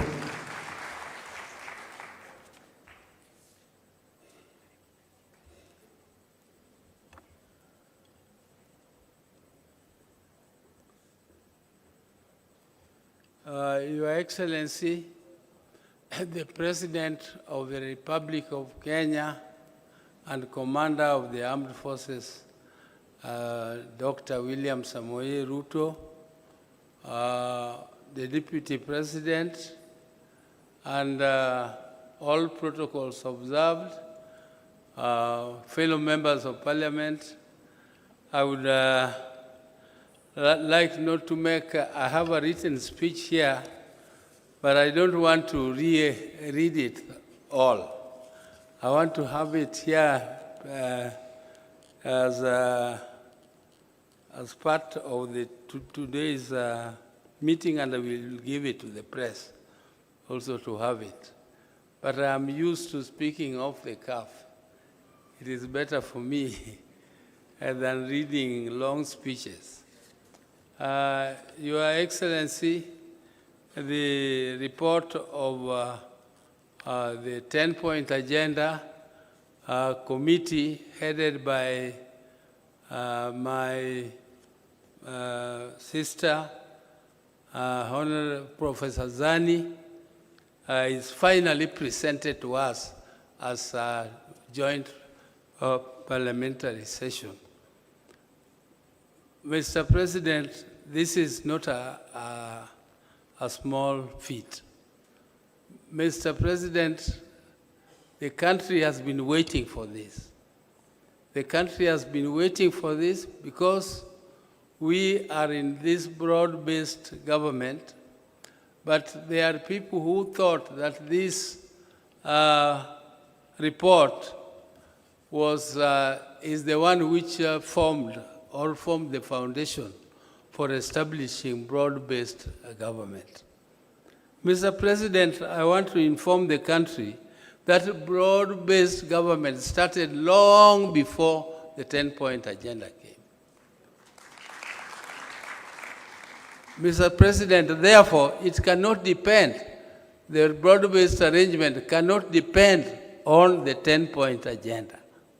10-point agenda was meant to strengthen the broad-based arrangement. And Mr. President, the 7th of March, which was slated as the date for making the report, was not the end of the broad-based arrangement. The broad-based arrangement goes up to 2027. The 7th of March was marking the beginning or the date when this 10-point agenda was signed. It was an anniversary. It was to celebrate that anniversary. It was also to give us the interim report of the progress of implementation. As you can see, the 10-point agenda which we have been taken through is something which cannot end. It is something which will continue from today It will continue into 2027, and it will go on, because it is life. Most of these things which are contained here are actually concerning the livelihoods, the daily livelihoods of Kenyans. And we want to improve our society so that there will be no victimization of a victim, or we shall not have victims of police brutality. And our police are supposed to improve, and we want to improve them because they are our sons and sisters. We don't want them to go to jail for killing people. They should not kill people. They should be trained to help our people to fulfill constitutional requirements. If our constitution allows demonstrations, let them be allowed to demonstrate, but demonstrate according to the law. Not demonstrate, you just wake up and you say, I want to go and demonstrate because it is my constitutional right. Yes, it is your constitutional right, but the law states how you should do it. The law guides. We must be a law-abiding society. And by abiding by that, what we are saying is that those who violate the law, those who violate the Constitution should be punished. They should be punished. But we really don't want to trap our people that you employ them in police and then tomorrow you have not trained them well and you jail them. That is not the intention of the Constitution. We want our police to be professional, but for now we are going to compensate those who lost their lives. Compensation of life is not something which you can do. You cannot replace a life. You cannot compensate it. There's no cost to it. It is just to give some, to give some pole to the people who lost their loved ones. And it is pole for those who were injured in those demonstrations. It is not to compensate. It is, even though we call it compensation, but you cannot compensate life. So those who thought that, who were saying that there is nothing absolutely which has been done on the 10-point agenda, shame on them. Shame on them, because you can see there is a lot which has been done and there is a lot which is still remaining to be done. I am very, very impressed, particularly by the agenda of infrastructure.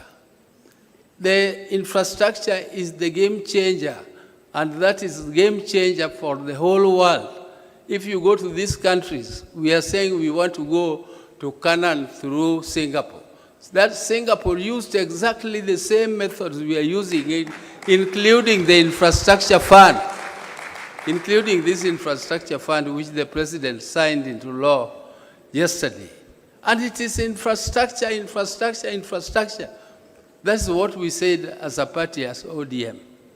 If we continue to implement these infrastructural projects, the major ones like the SGR through Kericho to Kisii, Kisumu, and up to Malaba and Busia, is a big game changer.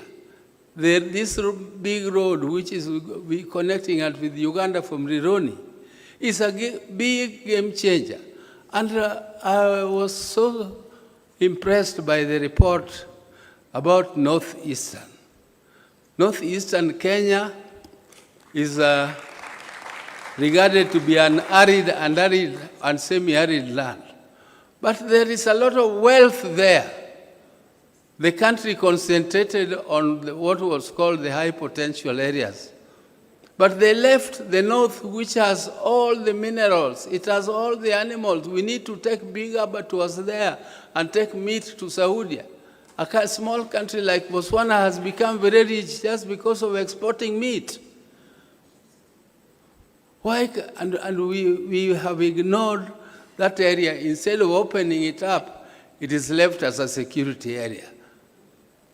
I mean, why should it be a security risk? If you have infrastructure, police will have all the ways of moving freely through that area, and we tap all the resources, including the mineral resources. There is a lot of water there which is going to wastage. You leave water to go into the ocean, and then you don't tap it, and after a short while, your animals die, and including people dying because of lack of water. And yet there is a lot of water. The dams, you heard this report of how many dams, the many dams which are to be built. There is one which is going particularly to our area there. It's called Soin Dam. Once the Soin Dam is done, it is going to produce electricity. It is going to be used for irrigation. It is going to be used for controlling floods, which occur every year, and we regard it as emergency. It is emergency. How can something which occurs every year be regarded as an emergency? How is it an emergency? And you know it will come.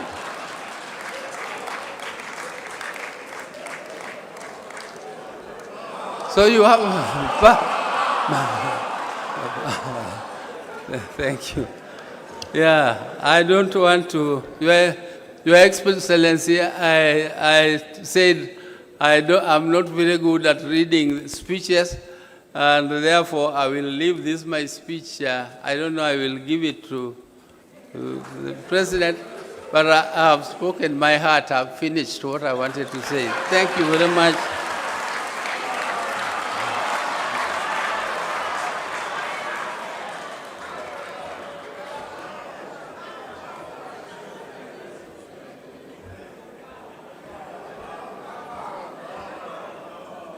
The power, see power. The power, see power. Let me now invite, as Mzee sits down, allow me to announce the following. After the President gives us his keynote address, a few of us will say a few things very quickly by way of plenary, and I'm going to manage that so that we finish early. And then after that, there will be a closing reading of resolution by the two Secretary Generals of ODM and UDA, respectively. On that note, it is now my pleasure to invite His Excellency President William Ruto, party leader of UDA, and leader of the broad-based administration. The power, see power.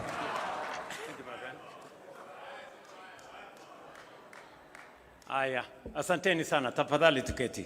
Thank you very much. Mr. Deputy President, our leader, the party leader of ODM, Oburu Oginga, governors present, senators present, members of parliament, both from Kenya and from Yala. I have a written statement, just like Daktari Oburu. Allow me to read half of it, and then I will speak the rest. It is good to be back here at the Kenyatta International Conference Center, the birthplace of the Memorandum of Understanding between Kenya Kwanza UDA and ODM. Exactly 1 year and 3 days ago, my brother, the late Right Honorable Raila Odinga, and I agreed to work together in the national interest for the benefit of our country. Although our brother Raila is no longer with us physically, his wisdom, foresight, and enduring commitment to the nation continues to guide our shared journey ahead. The values we stood for, dialogue, unity, and the pursuit of justice and progress for all Kenyans, remains firmly alive. I am encouraged that the ODM party, now under the leadership of Dr. Oburu Oginga, remains steadfast in upholding the principles Raila Odinga stood for. Together, we honor Raila's legacy through our continued commitment to the ideals he championed for the unity and advancement of our country. Our coming together 1 year ago was guided by one overriding objective: to stabilize our country and to address long-standing socio-economic and political challenges. For too long, our politics had been consumed and trapped by division, tribal competition, and regional rivalry instead of focusing on the real issues affecting the lives of all Kenyans equally. Together, we resolved to change that. Today's joint parliamentary group meeting between the two parties is therefore significant, not only because it reflects the spirit of that agreement, but also because of the responsibility we carry as leaders to deliver on commitments made to the people of Kenya. We had planned to mark the first anniversary of the signing of the MOU on the 7th of March by assessing the progress made in implementing the agreed agenda.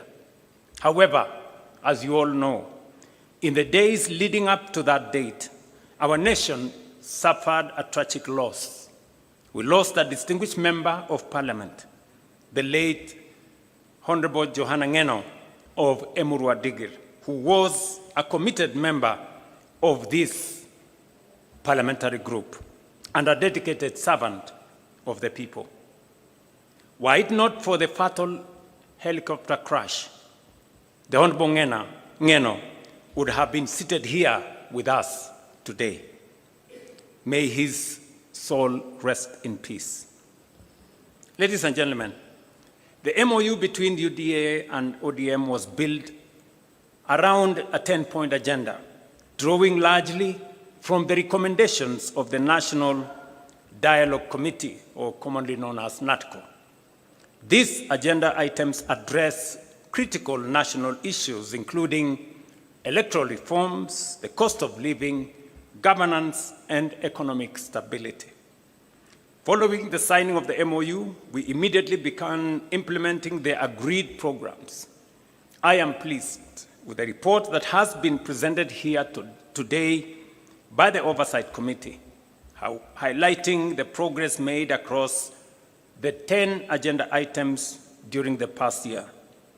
The progress we have made is evident across several areas. Our country today enjoys greater stability, and the partnership has created an environment in which government programs can proceed without unnecessary political disruption.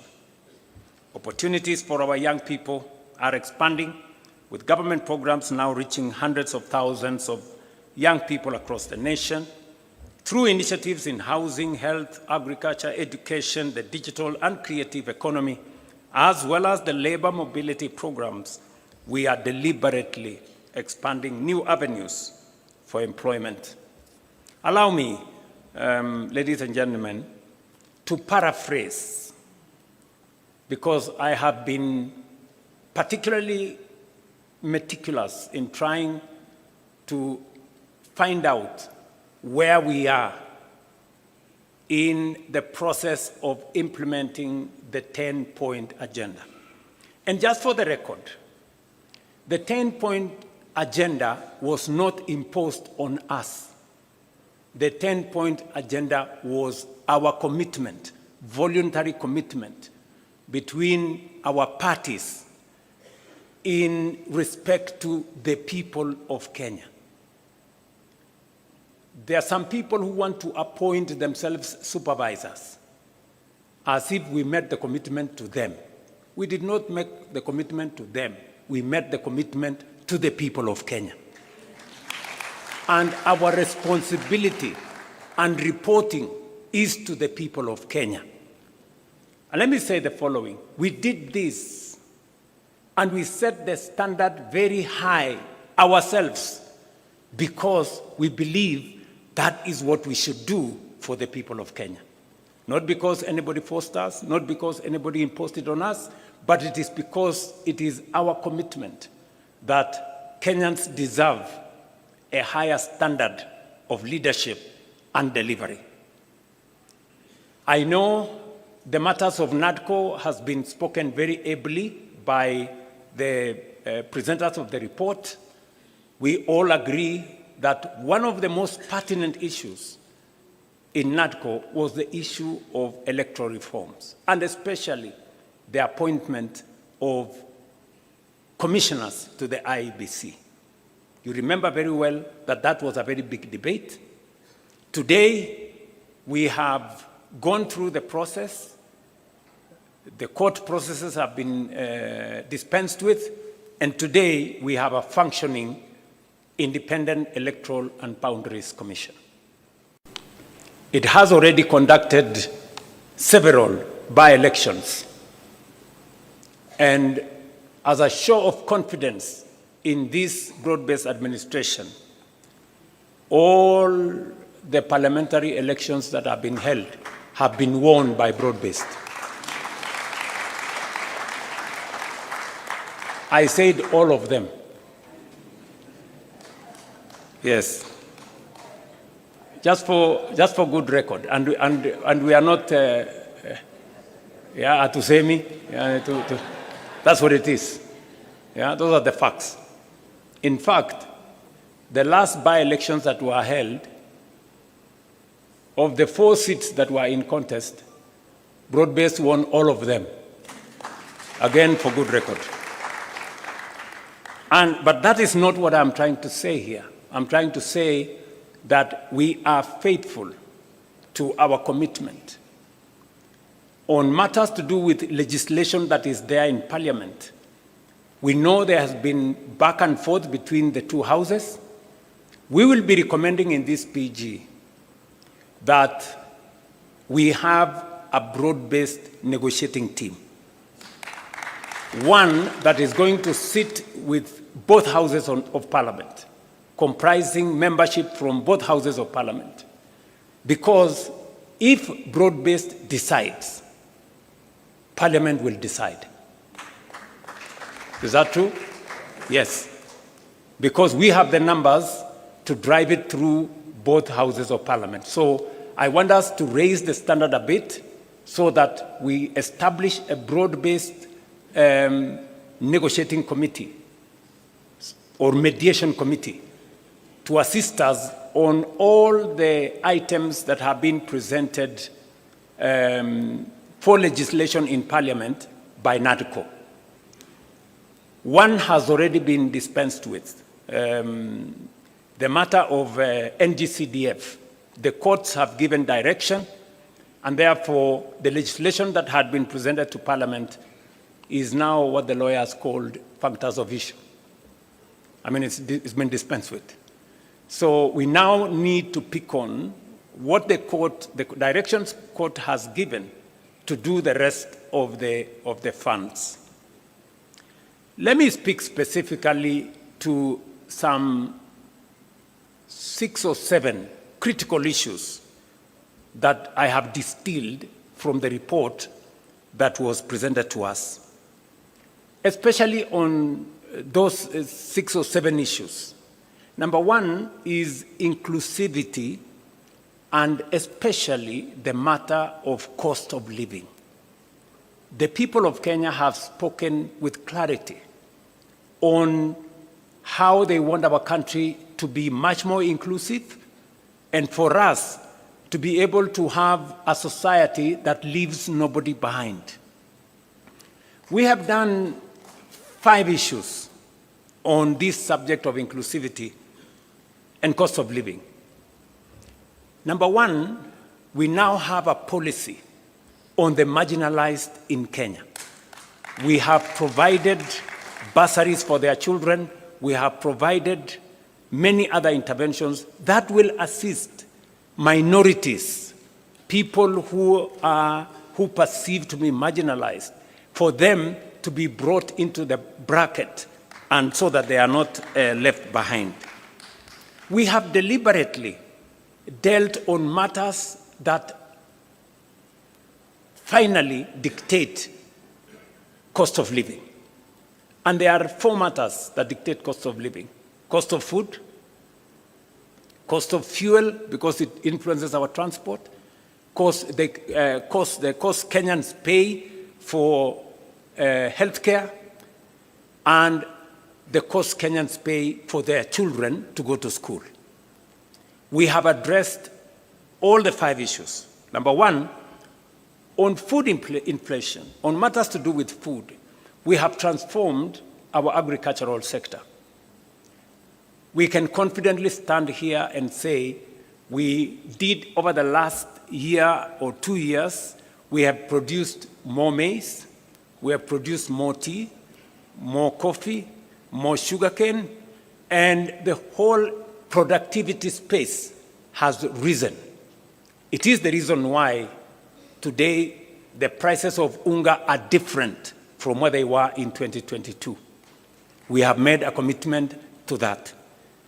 Number 2, we have managed our economy well. That is why fuel inflation has come down. Cost of fuel was 218 at some point per liter. It has come down by almost 30%. And it is because we have taken deliberate steps to stabilize our currency and to make sure that we don't pay more for fuel because our currency is not behaving. We have done the third thing. On matters to do with school fees, you all remember we have undertaken education reform. We've raised the budget for education from 500 billion. This financial year, it was 702 billion. The budget that we're going to read in July is 765 billion. Why are we raising resources on matters education? Because we are putting more money in making sure that every child goes to school. We have not only hired more teachers, because if government does not pay for those teachers, boards of governors pay for them, which means parents pay for them. We've hired more teachers to lift up the burden on parents from paying board of governors teachers. Number 2, we have reduced fees for our university and TVET institutions by between 10 and 40%. The committees on education are here. We have also, as of this week, reduced the fees for our TVET institutions from 105,000 per year to now a standardized 67,000 per year. You heard the Minister for Education announce that this week.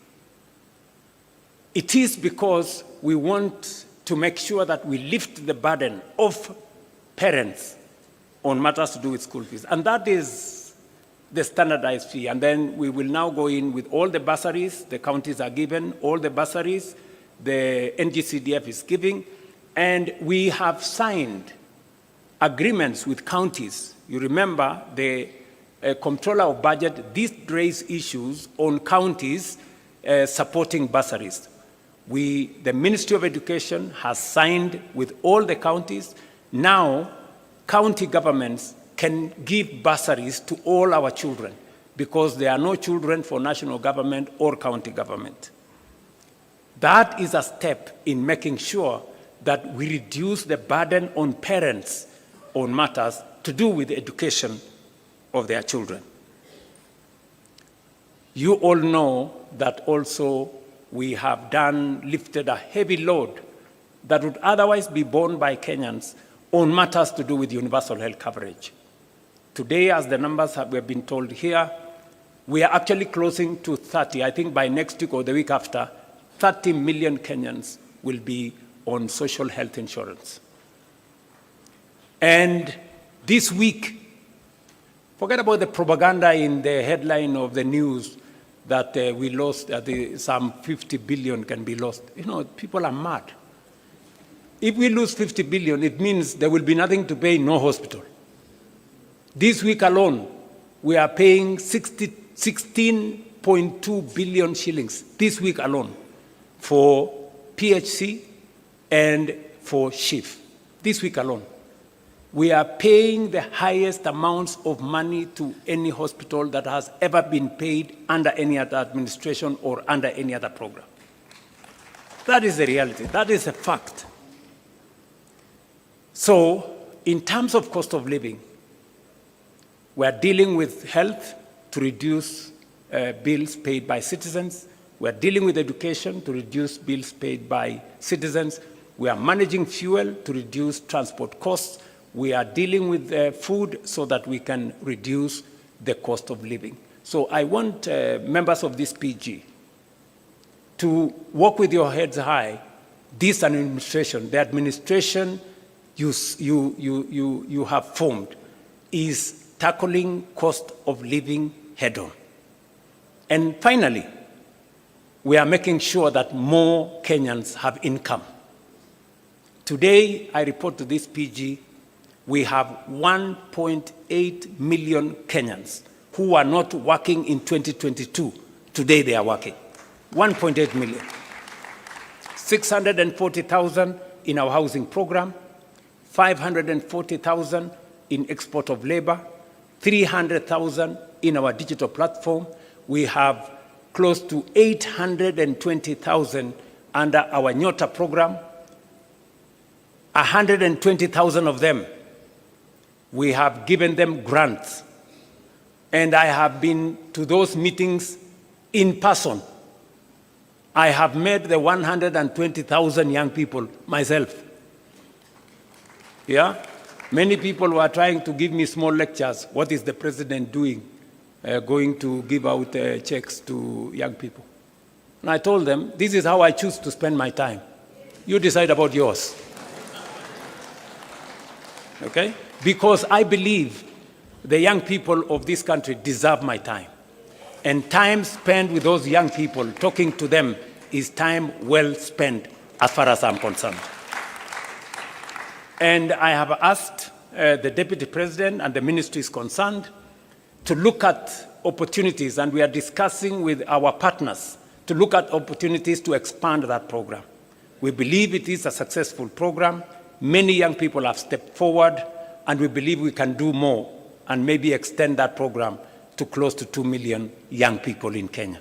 And in this particular one, we made a deliberate, intentional decision that this is going to be young people between the ages of 18 and 29, because that is where the heaviest load of our young people are.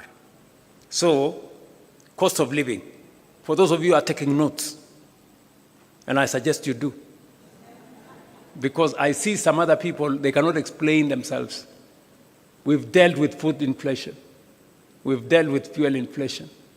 We have dealt with inflation that comes from Kenyan spending on education. We spend with the transport costs. You don't hear matatus hiking costs because the cost of fuel has gone up. We have dealt with more Kenyans that are working today. That is dealing with cost of living head on. And that is what we are doing together with you guys. Devolution is a principle we committed ourselves. In the 10-point agenda, we said we must be deliberate about devolution, because devolution is the single most important instrument. In fact, it is the heart of the new constitution, making sure that resources and the power to decide on those resources goes to the grassroots. What have we done on devolution ever since we agreed on this 10-point agenda? Number one, we committed that we are going to increase the shareable revenue. Last year, we increased 30 billion from 385 to 415 billion. This year, we are going to increase from 415 billion by another 35 billion to 450 billion. That is the commitment we made to ourselves that we would do. Number two, In the past, disbursements to devolved units would go, and by the way, I'm talking about shareable revenue. I'm not talking about all the resources that go to the counties. Aside from the 415 billion that's going to counties, we have another 70 billion that is going to counties. That is close to half a trillion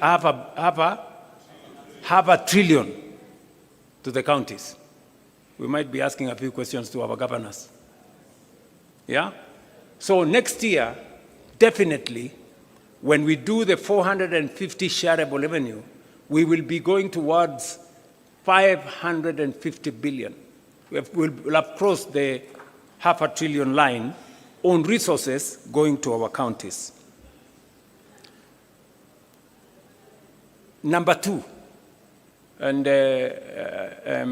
so that before Anyang' Nyong'o tells us we do more, yeah?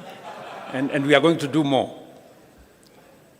In the past, money meant for devolution, some of it would be carried over to the next year because not all the monies were disbursed. I stand here today. For the last 2 years, we have not carried over a single cent. We have paid all the monies for devolution. At the end of the year, we made sure that we didn't cross over with any. That is going to be the same this year. We will not carry over any resources. We will pay money meant for devolution to devolution. The yearly commitment will be met. Number three, in order to enhance the efficiency of devolution, especially the efficiency of accountability, we made a commitment under the 10-point agenda that we are going to support the county assemblies to be autonomous and independent so that they can carry out their oversight role properly. Parliament, both houses, did agree with us. They brought the bill to me. I signed the bill, and from this June, in the next budget, county assemblies will have their own independent budgets. They will no longer need to make friends with the county governments or to be friends of governors for them to get their resources. They can then, hopefully, we are going to be expecting of the county assemblies to exercise their oversight mandate much more robustly, because now they will not have excuses that in case they are too tough on the governors, they may lack the resources for their county assemblies. That will now be a thing of the past. And then number four, on devolution again, we realize that just as we have the national administration, the county assemblies, members of county assemblies and governors have no pension. And we have made the strategic decision that the bill that was there in Parliament, which in my opinion has serious challenges, it is my position that we now agree in this PG, that it is only fair. Governors and members of the county assembly are elected leaders like us. The same way we have pension, it's only right that they have pension. We all agree on the principle of contribution. The same way we contribute pension, they too, and I don't think they have a problem contributing to the pension. So it is my request to this assembly that we change the law that currently is in Parliament so that we include governors and we make sure that that pensions bill is contributory. Yesterday, I did sign into law the pension benefits for judges. I don't think we should leave our governors and county assembly members behind. So those are the four fundamental things that I wanted to say on matters to do with enhancing, supporting, and integrating devolution into our governance system. Finally, now that the court has pronounced itself on the matter of CDF. It is my belief that the bill on ward fund that currently is in Parliament should now be fashioned along the recommendation that has been made by the court and fast-track it so that our county assemblies can equally have a legal framework to guide on matters to do with ward fund. And I don't think this great assembly of PG has any problem with that. Do we really have a problem with that? Very good. So I think that will be the next thing we are going to do.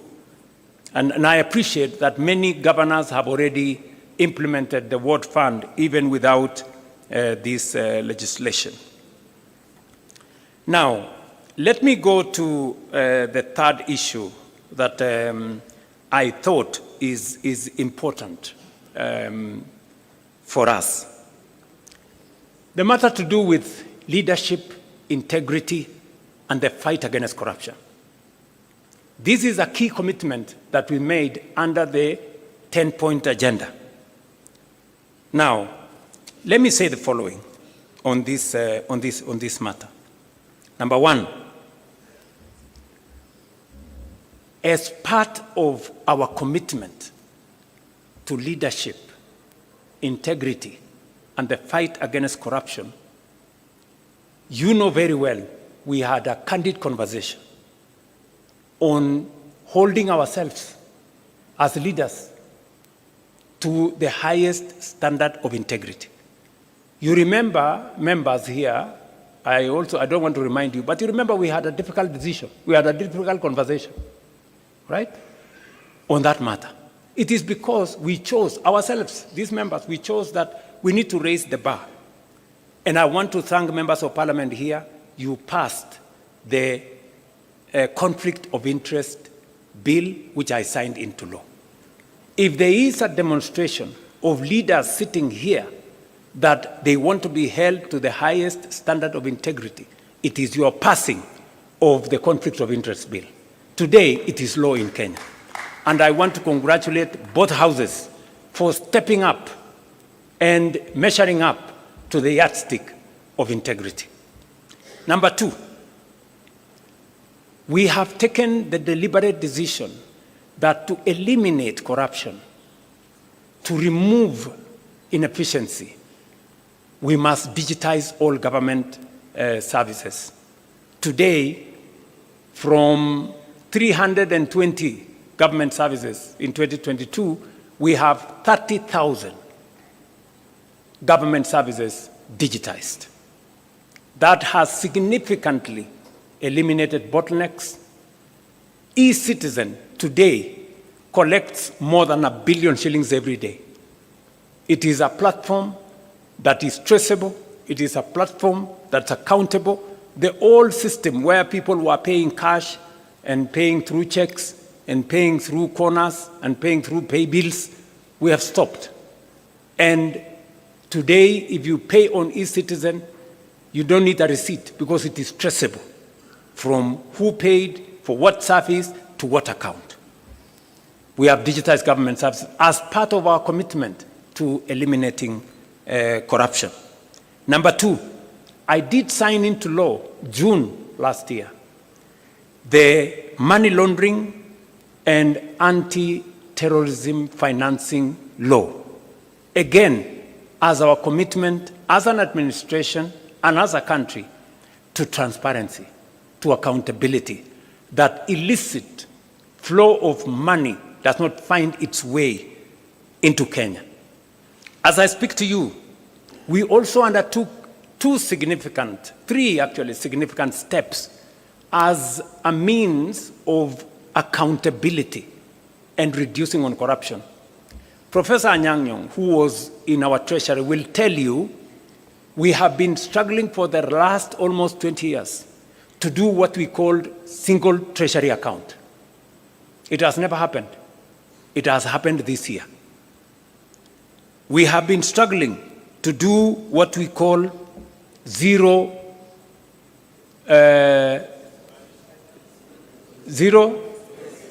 Yes. zero-based budgeting, meaning that we eliminate confusion. There was an element where people were saying corruption is budgeted. This time round, we are introducing greater accountability on budgeting to make sure that for every budget, every year we bring it to zero, we know what was achieved, what was not achieved, and then we plan again. So those two, and then finally, we are undertaking the e-government procurement. We know it has caused difficulties. It has not been easy. But it has not been easy because those people who are used to manipulating things and tenders and what have really fought this matter. We agreed on EGP like 8 years ago. I think it was 2020. It has been in the books. It has never been implemented. We have implemented it this year. Why? Because we want government procurement to be transparent. We want accountability. And we want to know if you are selling to government, are we getting a fair price? Who is supplying the tender? For how much?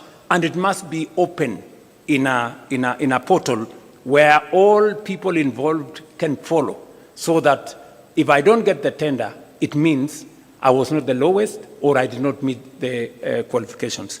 That is what we are doing in matters to do with integrity and making sure that leadership is held to account. Let me also say that we have enhanced the place of the Kenya Anti-Corruption Commission. They have concluded 143 cases, investigations. They have already obtained in the last 3 years 86 convictions.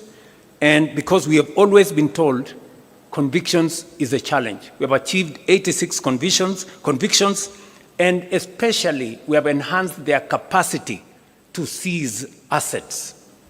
We've already obtained assets of 9.8 billion, which have now come back to government, and we are pursuing assets worth 22 billion, assets that were obtained by corrupt means. And we say those assets must be surrendered to the government of Kenya. On the fourth item that I wanted to speak to is on the matter of debt. In fact, if you look at the 10-point agenda, there was a bullet, standalone, national debt. The national debt has been a very big challenge to Kenya. In fact, debt almost brought our country to its knees. You heard what Professor Kidure said, that in 2022, there were 6 countries that everybody believed in the world they were going to default on their foreign financial obligations. One of them was Kenya. And why was Kenya there? Because we had the highest, the largest Eurobond of $2 billion. And I remember my good friend John Buddy saying, I mean, this debt was there, everybody knew it was coming up, and nobody was doing something about it. You know, we were just waiting. And so the first thing when we came into office, we said we can't. This country cannot default, because many people don't understand the consequences of a country defaulting on its foreign obligations. It just turns your economy into something else. Just look at what happened in one of our neighboring countries. I don't want to mention names. When they defaulted, their currency was devalued by 100%. Just imagine Kenya's currency moving from 120 to 240. Would we have a country left here?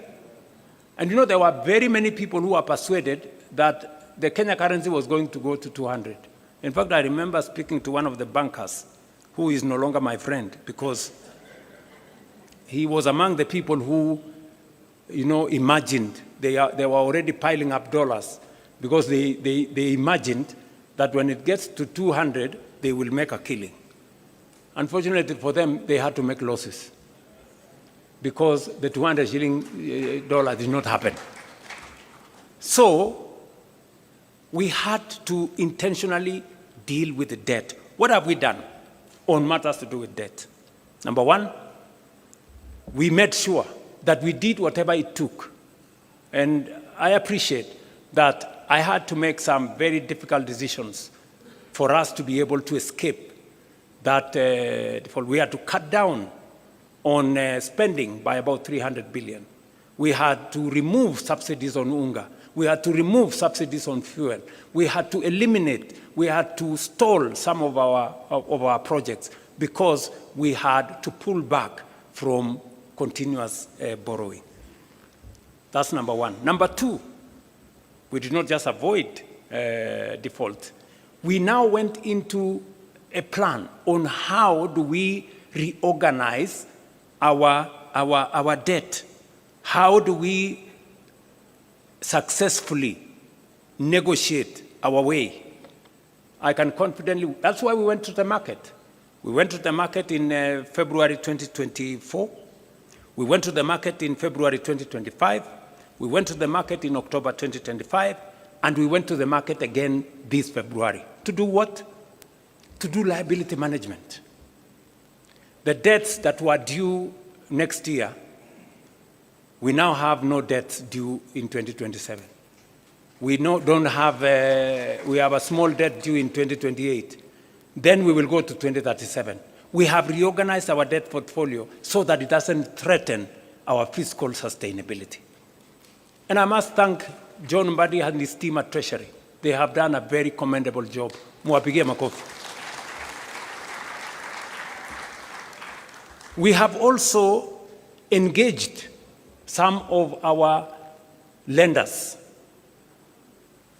I do not want to mention names. I have had to go and sit with some of the lenders and tell them, guys,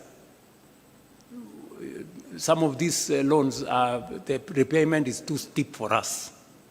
You know, some of the interest rates you are charging us are very high. And we have successfully managed to reduce some of the interest rates. We have managed to change some of the structure of the debt so that instead of too much upfront payment, we have managed to negotiate to make them concessional.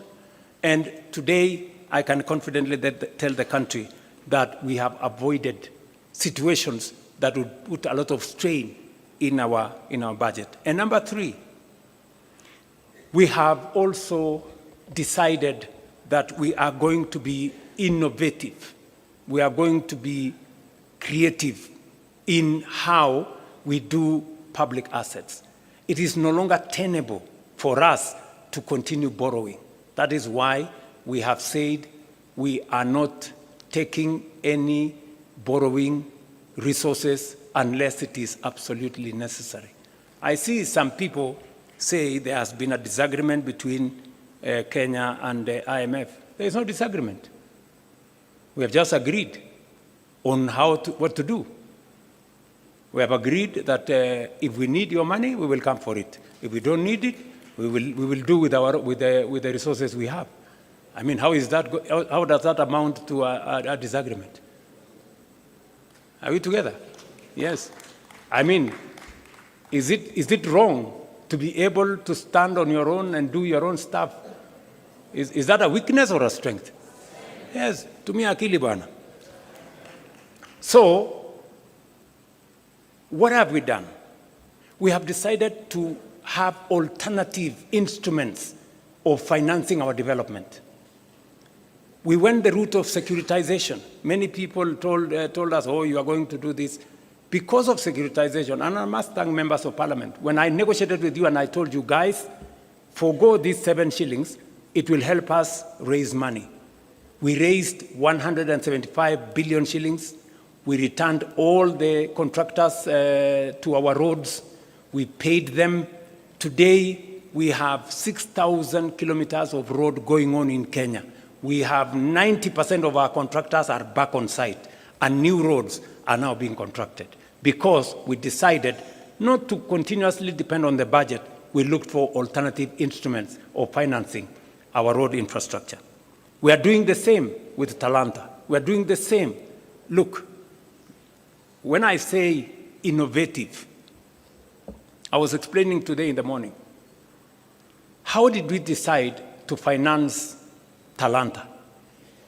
The sports fund has been a fund that has been there forever. That sports fund has not achieved much because you find a few, a small project there, most of the money is lost, another project there, some cabro in some place, some gate in some place. We decided that instead of spending this money with no accountability, let us consolidate it and do a big project. Today, and somebody was saying, William Ruto has pledged for 15 years money from the sports fund. Yes, we have done it. But at least we have Talanta Stadium complete, standing here. Tell me, sports fund has been there for 20 years. Which other project has it done? Can you show me one project? At least I can show you what it's going to do for 15 years. Are we together? Yes, that's how innovation works. How are we building bombers? Have you seen any budget have you seen any approval of any line of budget in Parliament for bombers? We are building bombers using the tourism levy. Tourism levy has never done anything for this country for the last 30 years. Nothing. Kuna kitu mara sijui nini naenda kusponsor kitu moja hapo, naenda kusponsor pale, nagawiwa sijui waziri achukue pesa ngapi, sijui nani achukue pesa ngapi. Today, that money is building bombers.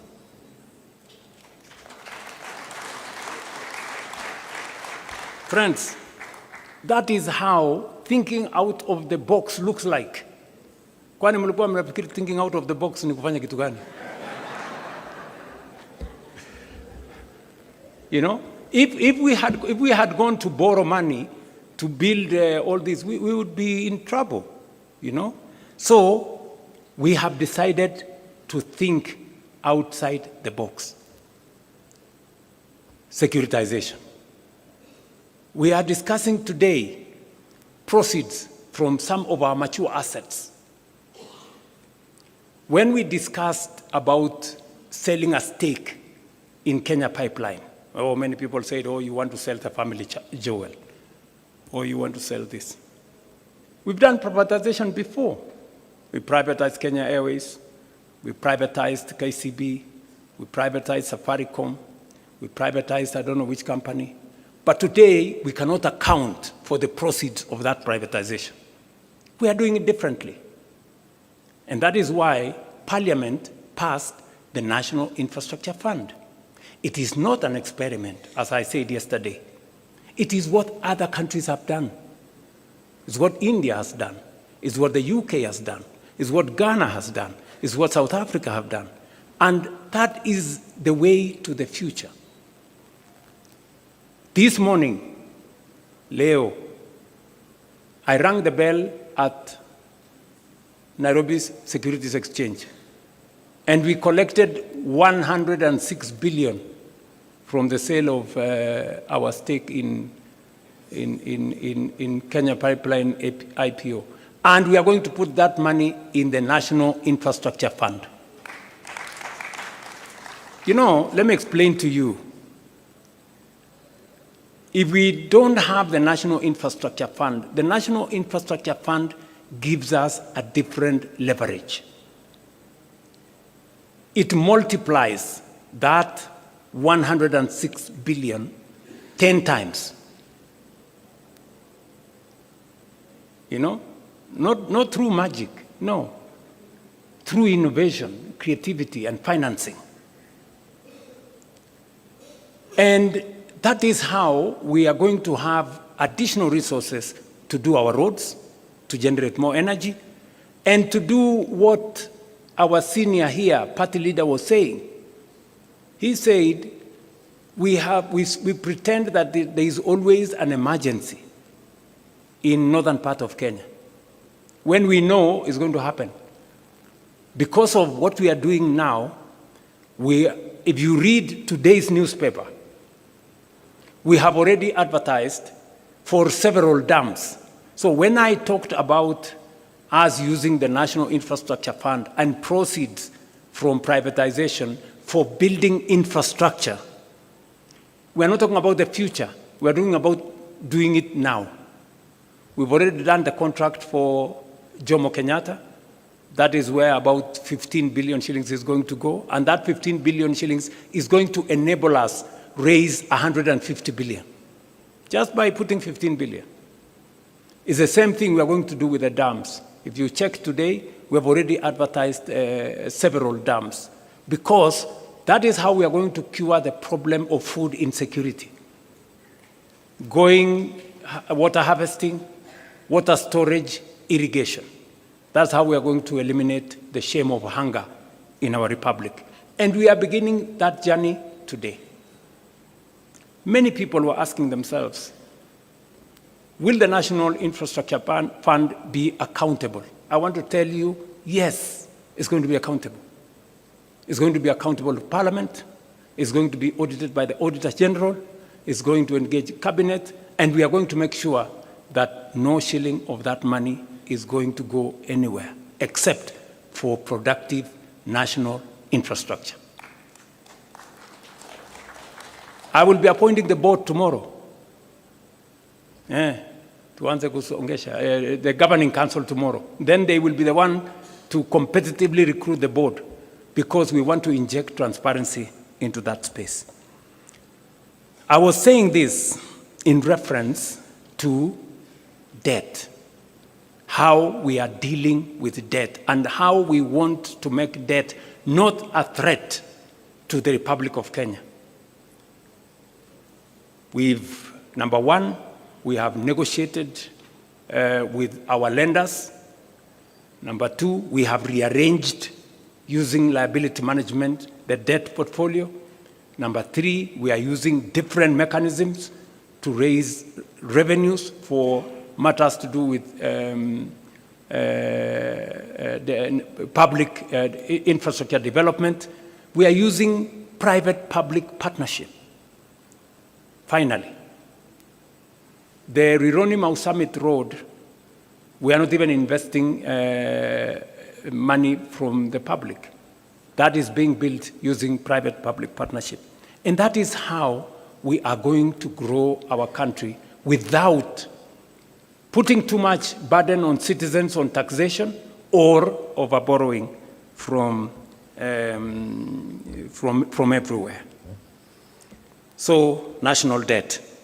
So if anybody was doubting the commitment of the broad-based government or our commitment to the 10-point agenda, I have explained with clarity what we are doing, because we set up this exam ourselves. We wanted the highest standard for ourselves so that we can serve the Kenya people better. Let me go finally to one more issue,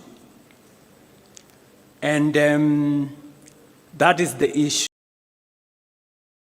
of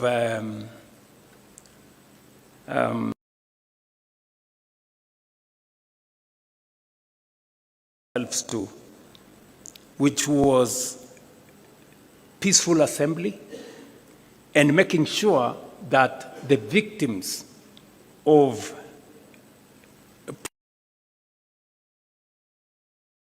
although we have been told here, and it is correct by the party leader of ODM, that you can never compensate life, but you can do something about it. What have we done? You know, many people are saying, oh yeah, maybe.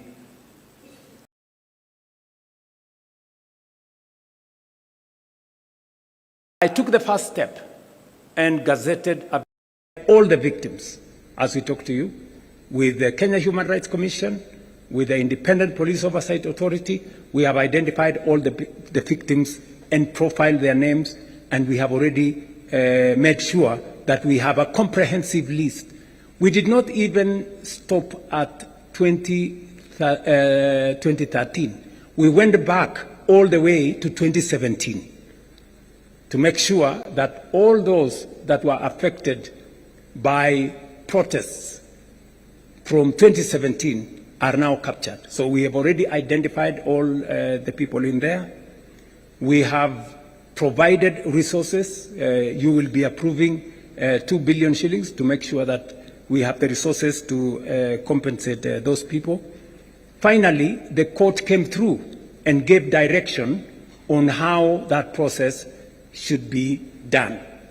And last week, we now, in compliance with the decision of the court, last week we gazetted a panel, as was recommended by the court, to expedite this process. And it is our belief that unless something else happens, we should be able to conclude this exercise before June, so that we can all be in that space.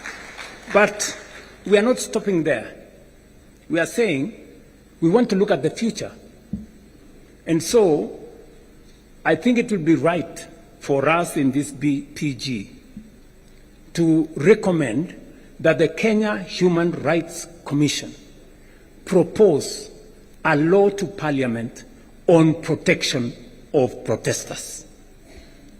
Let there be a law on how to protect protesters, because it is a constitutional right.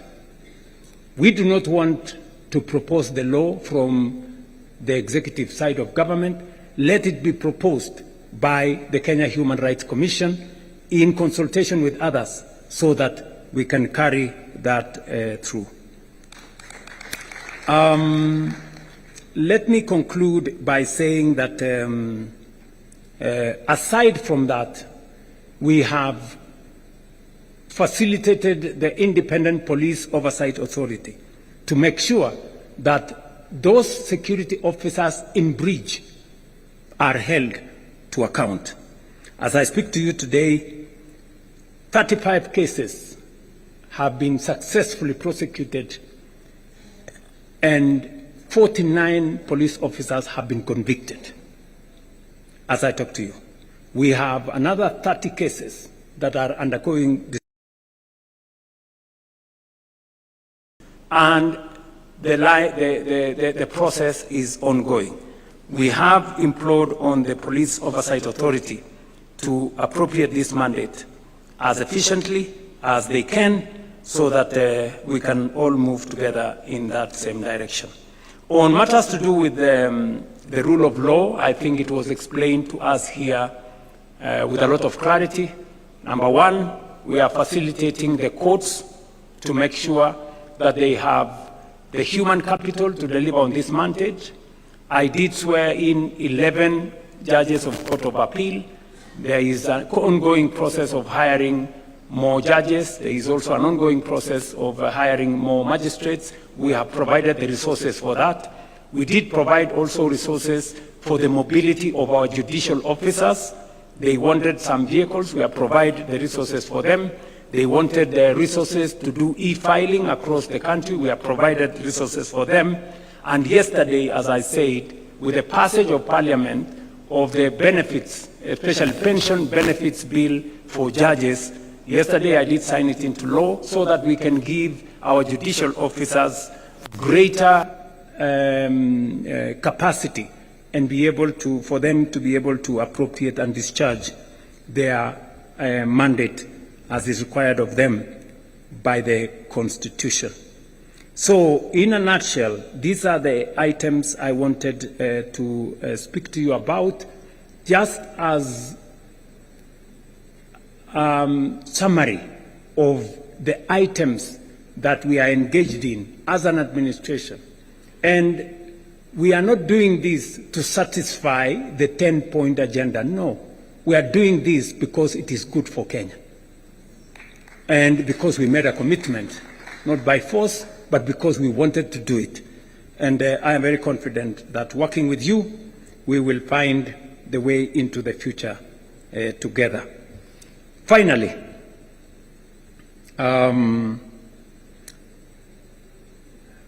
while some initiatives have taken longer due to parliamentary and other judicial procedures, we must now accelerate the passage of the laws that are there in Parliament. And I do recommend that we establish a mediation committee a broad-based mediation committee to negotiate between the two houses of parliament so that we can fast-track whatever is remaining of the 10-point agenda.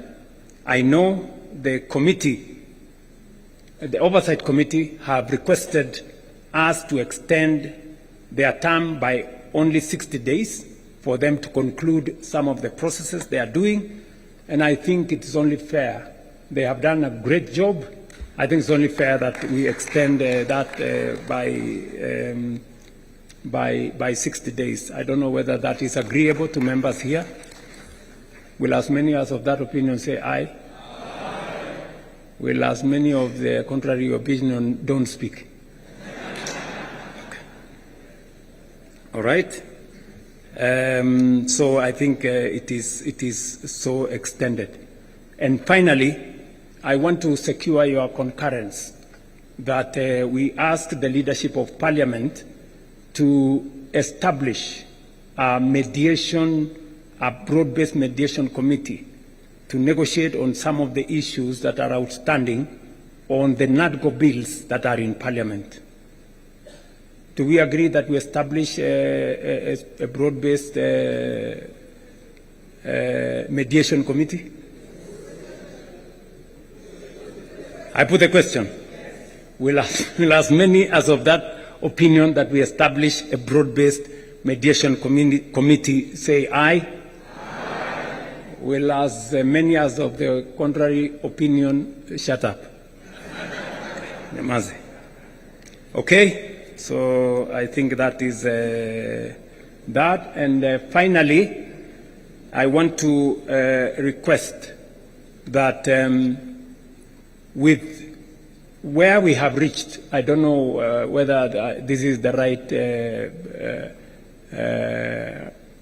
point for us to say this, where we have reached in the consultation. I will maybe want to ask the leadership to come and read for us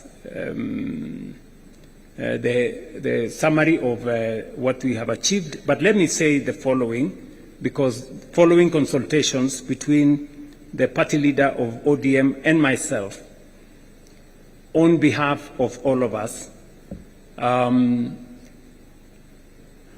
UDA Management Committee did endorse that we begin consultations between UDA Kenya Kwanza and ODM. It was also approved by the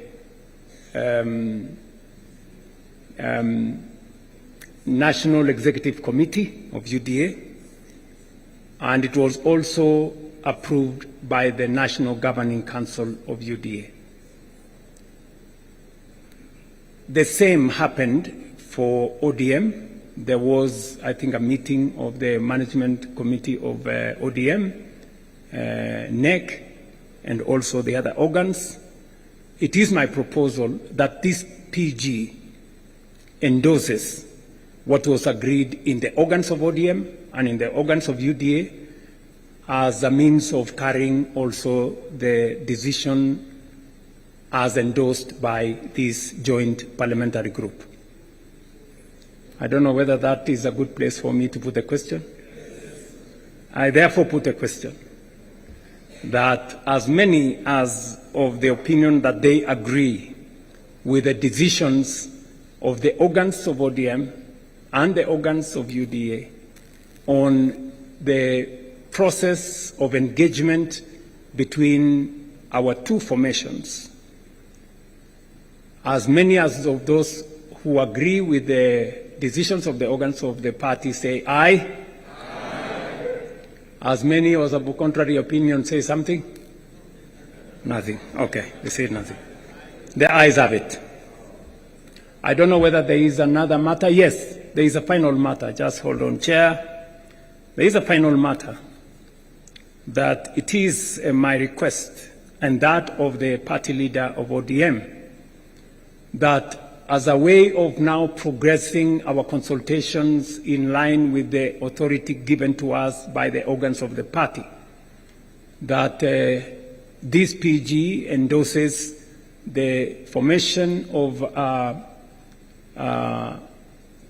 technical committee to now take the process forward of 4 members from ODM and 4 members from UDA to craft for the party leader of ODM and myself a technical committee to put together how we take this process into the future as recommended by the party organs of the 2 formations. And we want to ask this PG to agree that we form a technical committee of 4 members each from UDA and ODM to take this process forward. As many as of that opinion say aye. Aye. As many as of a contrary opinion, if they want to say something, they have nothing to say. Okay, the ayes have it. Okay, it is, I think for good record, we should say the ayes have it. I think I have discharged my mandate as permitted by Daktari Senator Oburu Oginga. I did secure his concurrence that I undertake this exercise. So I want to say thank you very much. I leave now the other processes to the rest of the people. Yes, yes? You want to say something? Are you sure you want to say something?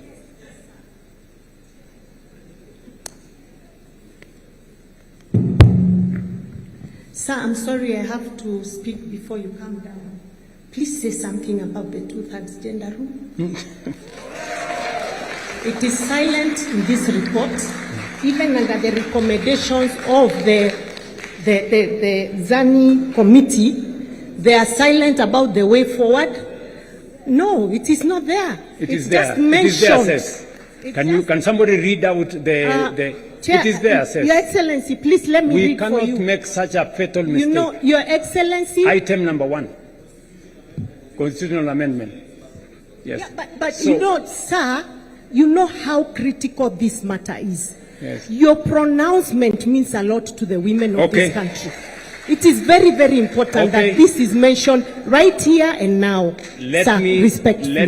Let me be specific. Let me be specific. Part of the reason why we believe there is need for a broad-based mediation committee is because the constitutional amendments that have been proposed, including that specific one on 2/3 gender rule, we need as a broad-based to agree on a common position, both in the National Assembly and the Senate. And primarily, that is the reason why we are proposing that mediation committee. And we all agree in this PG that we are in support, at least party leader Oburu Oginga and myself support 100% the matter of the 2/3 gender rule, and this parliamentary group in its entirety, without any exceptions, support the 2-gender rule.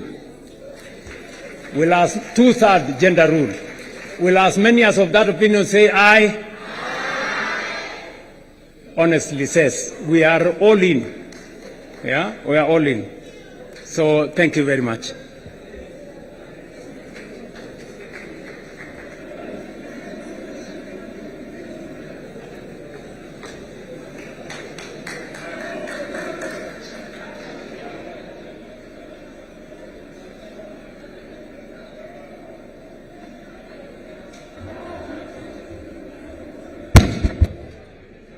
I think His Excellency the President has allowed us to sit down, those who can sit.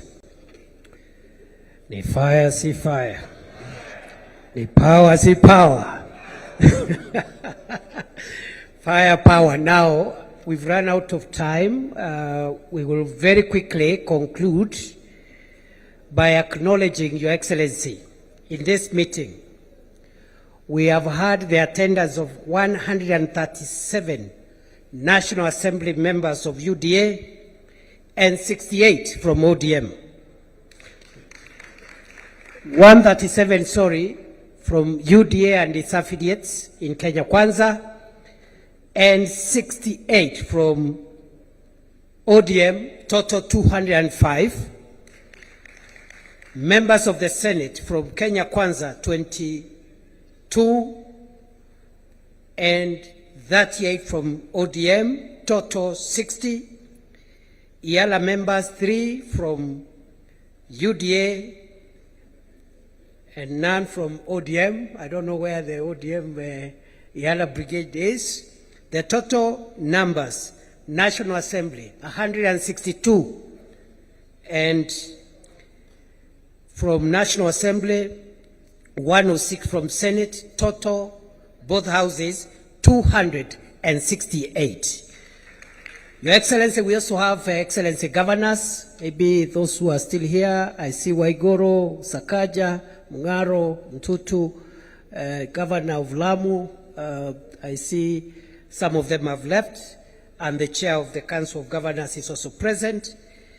Your Excellency, because of time, you have had very clearly 2 major presentations. 1, our scorecard as broad-based government. 2, our progress on this long-term issue about the 10-point agenda. Our 2 leaders have spoken, UDA, ODM. So really, unless there is something, maybe a comment or 2, we can take them. And after that, I'll invite the House leadership of the 2 houses to come and flank those who will read the resolutions on behalf of the joint PG. And in the next 3-4 minutes, we can be out of here. Yes, Honorable Oluoch, quickly. Honorable Oluoch. Thank you, Your Yes. Excellency. Thank you, the Vice President, the Deputy President. I have only 2 comments to make, one by way of way forward. The main issue that I want to say is the communication that comes out of here must be clear and succinct in terms of what the 10-point agenda has achieved. Correct. And I think His Excellency, the President, has properly captured this. Yes. Much more than I see on this report, and not because they have done a bad job. I think we must recall this document and capture what the President has said in terms of what has been achieved, so that what goes out to the public captures both what the President has said and what the committee work has done, so that we don't give any room for miscommunication. My second and last point on the issue of governance and the rule of law is to provide for a consideration on how we can strengthen political parties and continue to fund political parties as per the law required. Thank you, Your Excellency. Good job. Can we take a position on that? He thinks the President's explanation has been a little more... Yes.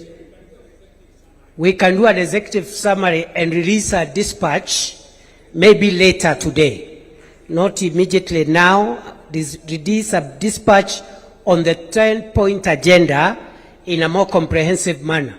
So members of the press, you will have to wait until later in the day for that dispatch to be issued. And also the funding of political parties, I think we are in concurrence. Will as many of that opinion say aye? Will as many of contrary opinion say nay? The ayes have it. Right? Other than that, any other comment? I think that was a very good input. I think we are good. Please, House leaders. One more from a lady member there. The last one. Yes. A point of correction. Yes. Talanta Stadium is now Raila Amolo Odinga Stadium. Thank you. That should also be reflected for the record. Corrected, please. Thank you. Thank you very much. Now, I think this is a good position to end because of the pressure of the parliamentary time this afternoon. Thank you very much, the leaders of the both houses of parliament, both from the UDA and ODM side. We appreciate your giving us an opportunity to assist in the running of the affairs of this meeting. I now invite the leaders of both houses of parliament from both sides, UDA, ODM, to step forward and we'll get the resolutions read. After that, Gitonga, you will call for the national anthem. We conclude the meeting. Thank you. Thank you, DP. We'll ask Honorable Osoro, Millie Odhiambo, if you're in the House, please step forward, and the two SGs.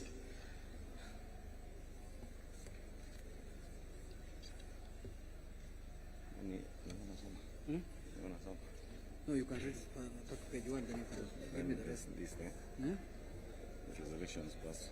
Okay. I will add that. No, where's answer na hapa.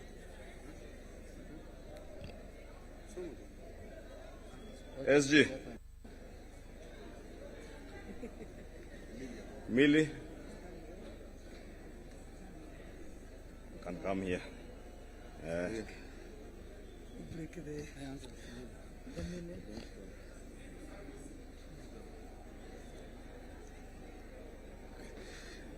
Your Excellency, if you allow me to also acknowledge among us those members who are here, we also have our partners and friends from Jubilee Party who are not part of ODM or Kenya Kwanza and are here, and we truly appreciate them for joining us. I'll now proceed to read the communique following the second joint ODM-UDA parliamentary group meeting held at the KICC today in Nairobi. The joint parliamentary group of the United Democratic Alliance, UDA, and the Orange Democratic Movement, ODM, held its second meeting at the Kenyatta International Conference Center, Nairobi, on the 10th of March 2026. The meeting has reviewed progress made in the implementation of the broad-based government agenda over the past year and received a report from the Oversight Committee on the status of the 10-point agenda agreed upon under the Memorandum of Understanding between the two parties. The joint PG noted with satisfaction that approximately 80% of the agreed commitments have been implemented. The meeting reaffirmed that the Memorandum of Understanding between UDA and ODM is anchored on a 10-point agenda drawn largely from the recommendations of the National Dialogue Committee, NADCO, addressing key national priorities, including electoral reforms, the cost of living, governance, economic stability, and institutional reforms. Members have observed that the partnership has contributed significantly to political stability and created an enabling environment for the implementation of programs aimed at expanding economic opportunities, particularly for young people in our country, while strengthening sound economic management. The meeting further noted progress made in stabilizing the economy and addressing the cost of living through measures including reduced inflation, the continuous fertilizer subsidies program that is supporting farmers across the nation, expanded health care and health coverage under the Social Health Authority, strengthened anti-corruption measures, and the revival of the stalled road projects through the securitization of the Road Maintenance Levy Fund. I want to invite Honorable Junet to continue. Oh, okay. The meeting resolved to extend the mandate of the Oversight Committee by 60 days to enable it to finalize outstanding matters arising from the implementation of the agenda. In addition, the joint PG agreed to establish a joint technical committee with each party nominating 4 members and the respective executive directors serving as joint secretaries. The committee will develop the shared policy agenda and priorities of the two parties, which will inform the work of a coalition framework to be considered later in the year. So this is the technical committee that will develop the issues and the things that pertain to the public and the two parties and lay ground on what issues the negotiation committee will discuss on the issues. The joint parliamentary group reaffirmed its commitment to continued cooperation in the national interest and to advancing reforms aimed at strengthening Kenya's democracy stabilizing the economy, and improving the livelihoods of the people of Kenya. The PG resolved to adopt all resolutions passed by organs of the parties. That is the end of our statement, and thank you very much, Your Excellency. In conclusion also, in the spirit of strengthening political parties, I want to bring to the attention of the PG that ODM is owed 12 billion shillings as their money. 12 billion. If we get that one, then we shall be very happy. Thank you. I think, DP, I will invite you back to help us close the meeting and request members of the House Business Committee in both houses, please, immediately after this meeting, Honorable TJ, let us proceed straight into the meeting for the House Business Committee. Thank you. And with that, I'll request that we all be upstanding for the national anthem, which is our joint prayer as we come to the conclusion of this session. So let's all be upstanding for the national anthem. The anthem.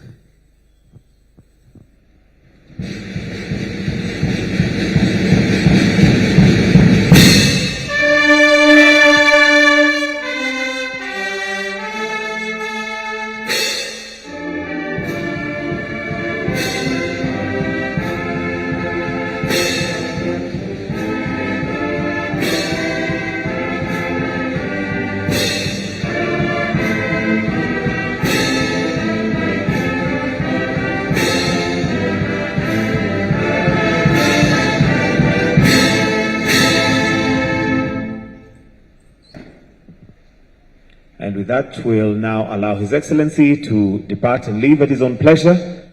Do have yourselves a wonderful afternoon. Thank you, and God bless.